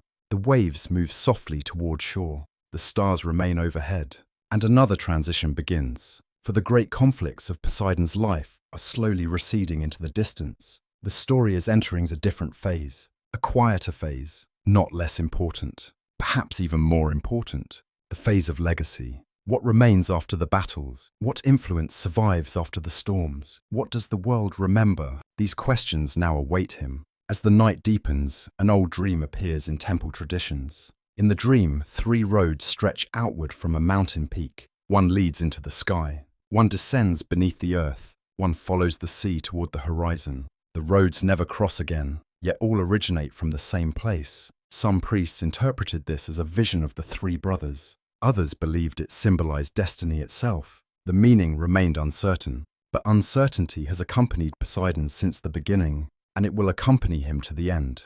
For while his greatest adventures may be behind him, his influence is only beginning to reveal its full reach. Across Greece, heroes are already carrying traces of his legacy, and through them, the sea god will continue shaping the world long after the storms have passed. The sea is softer tonight, not still, never still, but gentler as though remembering something distant and sacred. Small waves drift toward the shore with unhurried patience. The moonlight spreads across them in pale silver threads. The wind carries a faint warmth, as if the night itself has begun to exhale. You sit quietly near the water. The fire has nearly faded into glowing embers. And now the story shifts again, because Poseidon is no longer only a warrior, no longer only a ruler, no longer only a force of storms and earthquakes. He becomes something more enduring, something more intimate, a father. The Greeks never portrayed this lightly. To be a father among gods is not merely to create life. It is to extend influence into the future, to shape destinies that will continue long after your presence fades from sight. And Poseidon's children would spread across myth like drifting currents across the sea. Some noble, some tragic, some monstrous, some heroic, all carrying fragments of their origin. The sea god's essence scattered into the world. You watch the water move in repeating patterns, and it becomes easier to understand why the Greeks connected Poseidon so deeply with lineage. The ocean itself spreads endlessly. One wave becomes many. One current splits into countless paths, yet all remain connected to a single source. So too with his children. Ancient traditions speak of many offspring born from Poseidon's encounters with gods, nymphs, and mortal women. The details differ from region to region, from poet to poet, from temple to temple, but the pattern remains consistent. His influence multiplies through generations. Some of these children become kings, rulers of coastal cities, founders of dynasties. In certain traditions, entire royal bloodlines trace their legitimacy back to Poseidon. The sea god becomes a source of authority, a symbol of inherited strength. But not all his children bring pride. Some bring chaos, some bring sorrow, and some bring stories that endure precisely because they are unsettling. One of the most famous among them is a figure already shaped in earlier chapters. Polyphemus, the Cyclops, massive, isolated, dangerous, a being whose life reflects both strength and imbalance. The Greeks often viewed such creatures as symbols of raw, unrefined power. Power without restraint, power without community, power without guidance. And in Polyphemus, they saw the darker possibility of Poseidon's influence. The father of heroes is also the father of dangers. This duality is essential because mythology rarely separates creation from consequence. You cannot shape life without shaping its outcomes. And Poseidon's legacy spreads in unpredictable directions. Some traditions describe horses born from his touch upon the earth, swift creatures representing both beauty and untamed energy.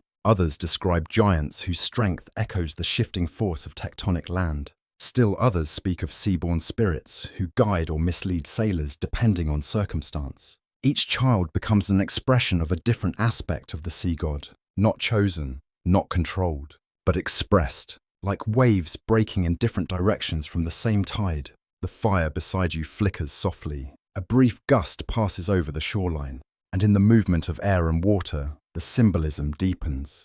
Because legacy is rarely orderly, it spreads, it evolves. It surprises even its origin. Poseidon may have ruled the sea, but he did not control every ripple created in his name. Ancient listeners understood this well. They lived in a world where ancestry mattered deeply, where lineage defined identity, where the actions of parents could elevate or burden their children, and where children often reflected qualities inherited, amplified, or distorted. In this way, Poseidon becomes both origin and explanation, a way to understand the unpredictable nature of inherited power. Some of his children reflect nobility. They become protectors of cities, founders of civilizations, figures associated with strength and stability. Others reflect isolation, aggression, unpredictability. They become cautionary tales, warnings about power without balance. And still others fall somewhere in between, neither fully heroic nor fully monstrous, existing in the ambiguous space that mythology so often embraces.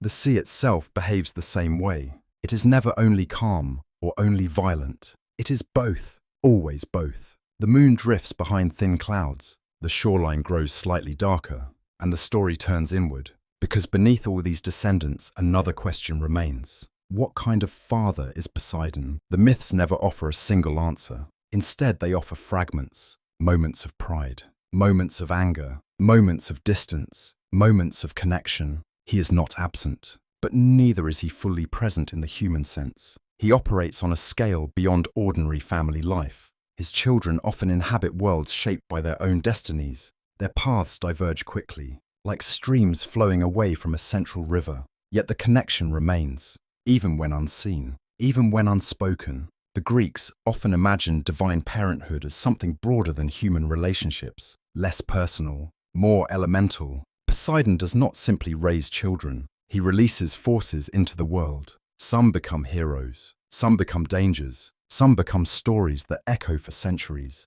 and all of them carry something of him within. As you listen to the waves, a different kind of image emerges. Not a throne, not a palace, but a network of invisible connections beneath the sea. Currents intersecting, splitting, rejoining, moving endlessly without clear boundaries. This becomes Poseidon's true legacy. Not control, but influence. Not order, but connection. The sea breeze softens again. The fire's glow dims further. And now the emotional tone shifts. Because legacy is not only about creation, it is also about reflection. Poseidon in later traditions is sometimes portrayed as watching the consequences of his lineage unfold across the world. Some descendants rise to greatness, others fall into tragedy. Some bring honor to his name, others complicate it. And perhaps in this, the sea god experiences something resembling understanding, not correction, not regret, but recognition. That influence is never simple, and responsibility extends far beyond intention. The Greeks rarely separated divinity from consequence. Gods are not isolated beings. They are woven into the structure of existence. Poseidon's children are part of that structure, like reefs beneath the surface shaping the movement of tides. The night grows deeper. The stars appear more distant now, and the sea continues its endless rhythm. In this moment, Poseidon feels less like a figure of anger or war, and more like a presence spread across the world, unseen, unavoidable, everywhere at once. His legacy is not contained in temples alone, or myths alone, but in the very idea that power spreads outward, shaping lives beyond its origin. And somewhere far beyond the horizon, another of his descendants is already beginning a journey that will echo through mythology, a journey that will test the limits of endurance, a journey that will once again bring gods and mortals into the same unfolding story. But for now, the sea remains quiet, and Poseidon watches through myth and memory as his influence continues to drift across creation like waves that never truly end. The sea tonight feels ancient, older than memory, older than names. The waves move in slow, heavy patterns as though carrying something buried beneath their surface. The moonlight is thin, filtered through drifting clouds that soften everything they touch. Even the shoreline seems quieter, as if listening. You sit close to the fire. Its glow is small now, but steady. And as the wind shifts across the coast, the story of Poseidon turns toward one of its most puzzling symbols. A connection that at first feels impossible, yet for the ancient Greeks it made perfect sense. The horse. Few images in mythology appear more often beside Poseidon, and few combinations feel more surprising. The sea and the horse, one vast and fluid, the other swift and grounded, one endless movement without form, the other controlled motion across land. And yet the Greeks insisted the connection was real, deep, sacred, meaningful. You imagine the ancient storytellers pausing at this moment, watching listeners lean closer, because this is where myth begins to feel strange again. And strangeness is often where meaning hides. According to one of the most enduring traditions, Poseidon created the first horse. The story varies, as it always does, but the core image remains consistent. The sea god strikes the earth with his trident, and from that impact a horse emerges, alive, powerful, restless. Some versions say the first horse rose from the foam of the sea itself. Others describe it emerging from the earth shaped by divine force. Some even suggest the horse was born from the union of land and sea energies combined. The contradictions are not mistakes. They are layers. Each version attempts to explain something larger than language can easily hold. Why would a god of the ocean be associated with such a land creature? The answer lies not in biology, but in symbolism. The Greeks saw the horse as an embodiment of energy that could not be easily restrained. Speed, strength, unpredictability, beauty, danger, the same qualities they associated with the sea, and the same qualities they associated with Poseidon.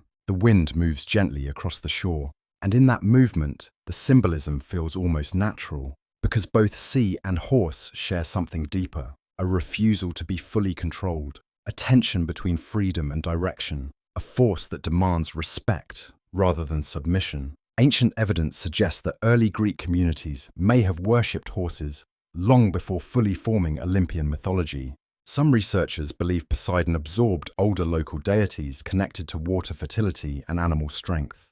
Others argue the association developed through the lived experience of coastal societies, where horses and ships represented the two most powerful forms of movement, one across land, one across sea, both essential, both dangerous, both necessary. The Greeks often expressed their understanding of the world through paired opposites: light and shadow, order and chaos, sky and earth, land and sea, horse and ocean. Poseidon sits at the center of this duality. He is not one thing. He is relationship between things. You listen to the waves breaking against rocks in the distance. The sound feels rhythmic, almost like hooves striking the ground. It is easy to see how imagination might connect the two. How sailors watching waves roll in powerful sequences might think of running horses. How riders on land watching galloping herds might think of the sea. The world mirrors itself in unexpected ways, and mythology often grows from those reflections. In some traditions, Poseidon is not only the creator of horses,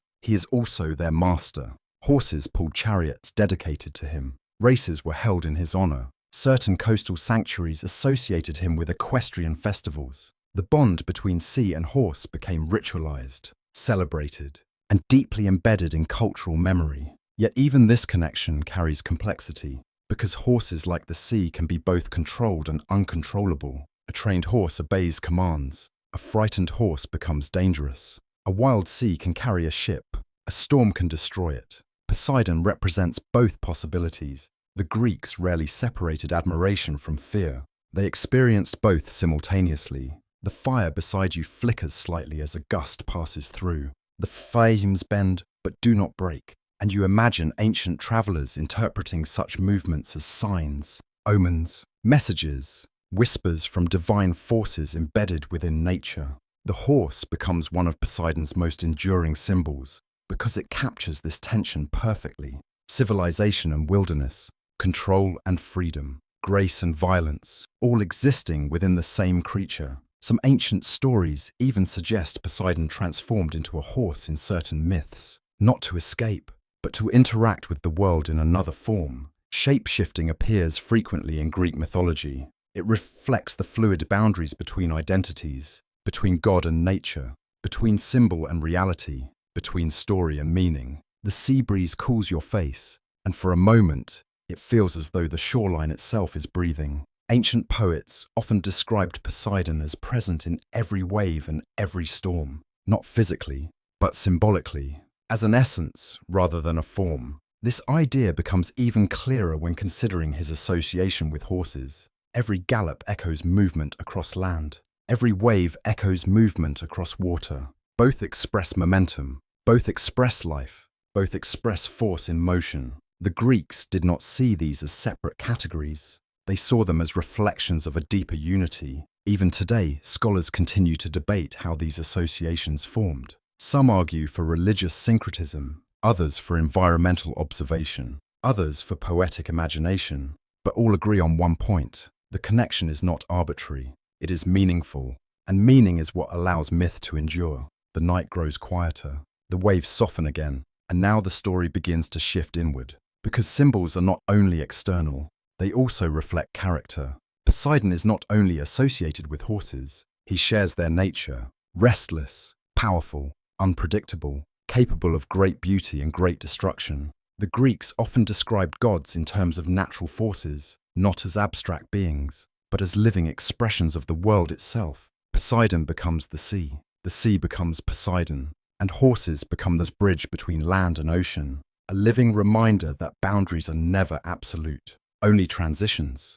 As you sit beside the fading fire, another image forms in the darkness: a horse running along a shoreline, hooves striking wet sand, waves crashing alongside its movement, land and sea moving in parallel rhythm, neither dominating the other, both existing together. This is the essence of Poseidon's symbolism: not control, but coexistence; not separation, but connection. Yet even symbols carry tension, because what connects can also conflict, and Poseidon's story will soon return to conflict once more. For while horses represent harmony between forces, the sea god himself continues to struggle with balance, between pride and responsibility, between creation and destruction, between memory and acceptance. And somewhere far beyond the horizon, another story is already forming, one that will test not only his power, but his understanding of what it truly means to shape the world. The waves continue their slow movement beneath the stars, and the sea, like Poseidon himself,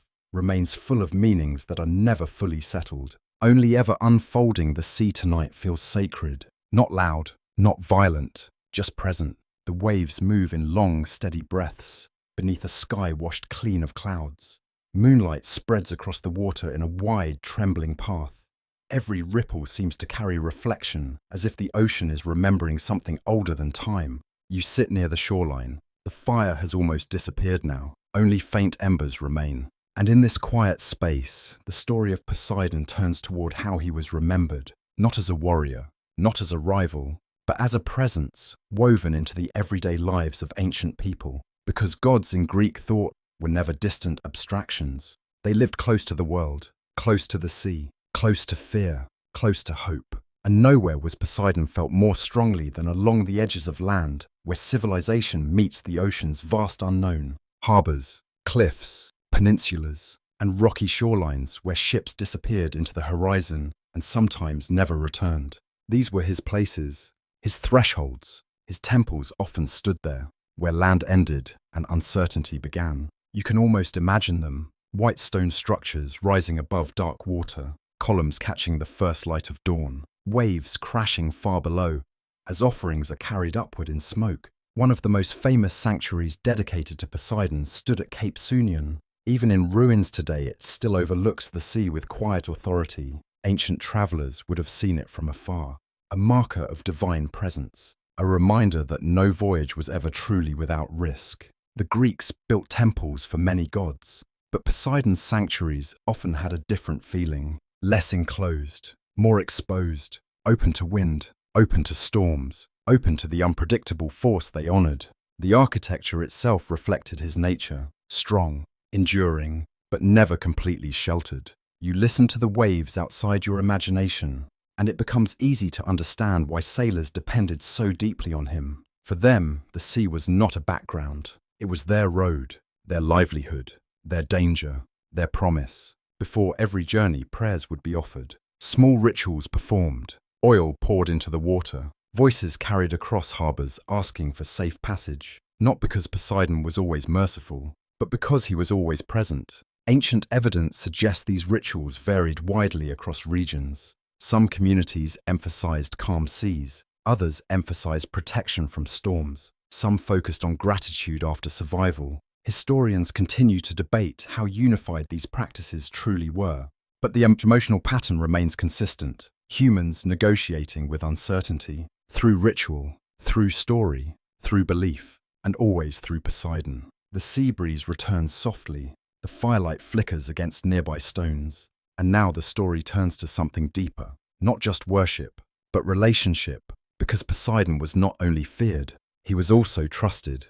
That trust was fragile, but real. Sailors knew the sea could not be controlled, yet they also believed it could be understood, or at least respected. Temples served as points of communication between mortal and divine, not barriers, but bridges. Offerings were not payments, they were acknowledgements, a recognition of imbalance between human fragility and natural power. Some surviving inscriptions suggest sailors dedicated entire voyages to Poseidon, not just the outcome, but the journey itself. Every wave crossed under his attention, every wind shift carried meaning, every storm felt personal. Modern researchers sometimes interpret this as psychological projection, but ancient belief systems rarely separate psychology from reality in the modern sense. For them, meaning was embedded in the world itself. Poseidon was not imagined into existence. He was experienced through it, through storms that appeared without warning, through earthquakes that reshaped coastlines, through tides that governed life and death along the shore. You watch the dark water again, and it becomes easier to see why his temples stood where they did, not inland, not hidden, but exposed, facing the horizon, facing uncertainty, facing the place where the known world ends. Ancient priests sometimes performed rituals at night, torches reflecting on water, chants carried into wind, offerings lowered into the sea. Some traditions describe priests listening for signs in wave patterns. Others mention reading foam formations or bird movements. Historians continue to debate how literal these practices were, but their purpose is clear: to interpret the unpredictable, to find meaning in movement, to feel connection in chaos. And Poseidon stood at the center of it all, not as a distant judge, but as a force woven into every act. The sea does not respond in language, it responds in change. And since so did he, the fire now barely glows. Only a faint orange pulse remains in the dark. The shoreline feels larger, the world beyond it feels infinite. And in that space between land and sea, the Greeks placed their gods, because that is where transformation happens. Ships leave, ships return. Storms arrive, storms pass, nothing remains fixed.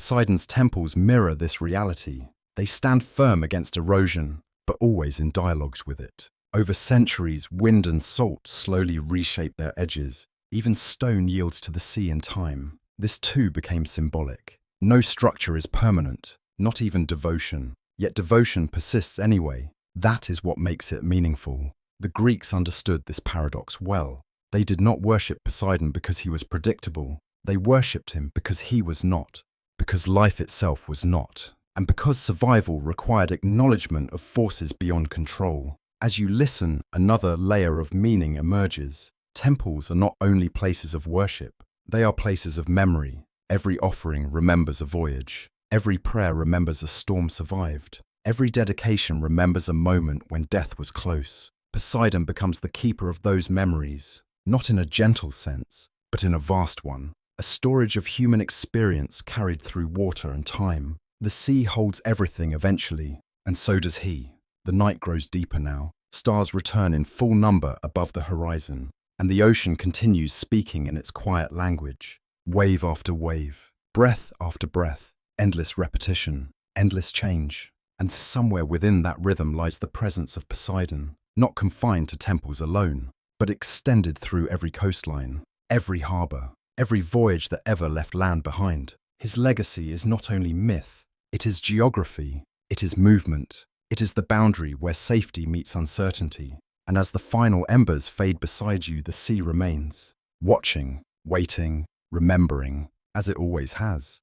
The sea tonight is still, not empty, never empty, but calm in a way that feels almost reflective, as if the water itself is listening to the sky. The moon hangs high above the horizon, casting a pale path across the ocean that trembles with every small movement beneath it. The wind has softened into something barely noticeable. You sit quietly at the edge of land. The fire is gone now. Only warmth remains in the stones. And in this silence, the story of Poseidon begins to look back on itself, not as myth, not as legend, but as reflection. Because over time, the Greeks did not simply tell stories about their gods. They used their gods to understand themselves. And Poseidon, more than many others, became a mirror for something deeply human. Uncertainty. The sea was never stable, never predictable, never fully knowable. And so neither was he. To stand before Poseidon in myth is to stand before a force that does not behave according to human expectation, sometimes generous, sometimes destructive, sometimes calm for long stretches, sometimes suddenly overwhelming. The Greeks lived with this reality daily along their coasts. Fishermen would wake to calm waters and return home hours later in storms that appeared without warning.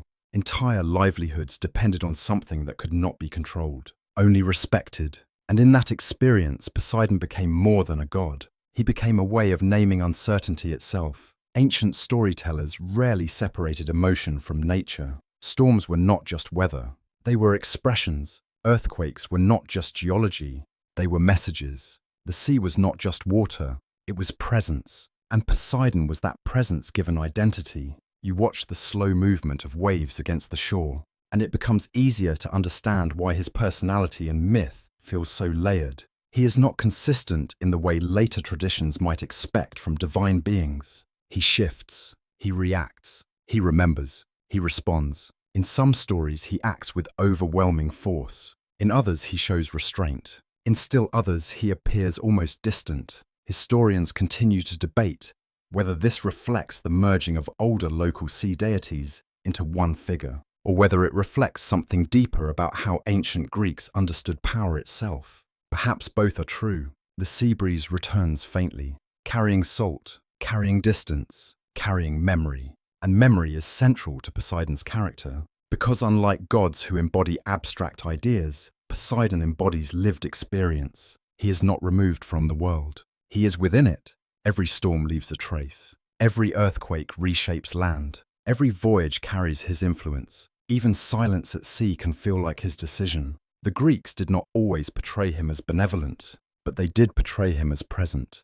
And presence matters more than approval, because presence demands awareness, and awareness demands respect. The firelight in your memory flickers, and now the story turns toward interpretation. Not events, but meaning. Ancient philosophers and later mythographers often attempted to explain Poseidon in symbolic terms. Some described him as the force of instability in nature, others as the embodiment of emotional intensity. Still others suggested he represented the human struggle with forces beyond control. Surviving evidence suggests that different regions emphasized different aspects of him. Coastal communities focused on protection. Seafaring cultures emphasized navigation. Earthquake-prone regions emphasized his role as earthshaker. No single interpretation dominates, and perhaps that is the point. Poseidon cannot be reduced to one meaning. Because the sea cannot be reduced to one meaning, you look across the dark water again, and it feels less like an object, more like a state of mind, a place where certainty dissolves, where direction becomes temporary, where control is always partial. The Greeks lived close enough to the sea to understand this intimately, and so they built their mythology around it. Poseidon becomes a symbol not only of external forces, but of internal ones: anger that rises without warning, pride that shifts like tides, grief that lingers beneath calm surfaces, love that can be both nurturing and overwhelming. His character holds all of these simultaneously. This is why he remains compelling, not because he is simple, but because he is not. Even his most famous conflicts reflect emotional complexity rather than pure morality. The rivalry with Athena reflects competing values. The anger toward Odysseus reflects wounded familial loyalty. The contests with cities reflect pride and recognition. None of these are purely divine concerns. They are deeply human ones. The Greeks understood that gods magnify human experience, not replace it. As the night deepens, the water becomes almost indistinguishable from the sky. Stars reflect so clearly that it feels as though the world has doubled, above and below, real and mirrored.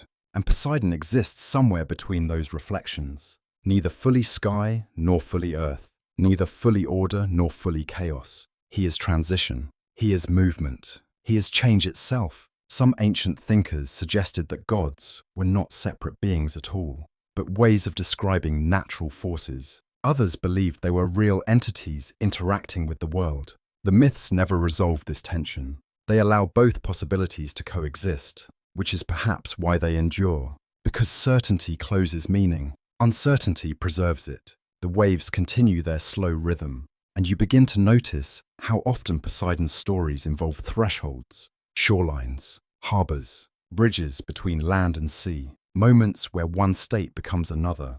His influence is strongest not in the center of the ocean, but at its edges, where change occurs, where decisions are made, where journeys begin or end. This too reflects human experience. We live our lives at thresholds, between childhood and adulthood, between safety and risk, between past and future. Poseidon governs those transitions, not as a guide, but as a reminder that change is never entirely controllable, only navigable. The fire is gone now, but the night remains warm, and the sea continues to breathe beneath the sky. In this final reflection before the end of his story, Poseidon becomes less a figure of myth and more a principle, a way of understanding the world, not through stability, but through motion, not through certainty, but through change. And as the waves roll gently toward shore, they carry that meaning with them, endlessly arriving, endlessly departing, never the same, yet always connected.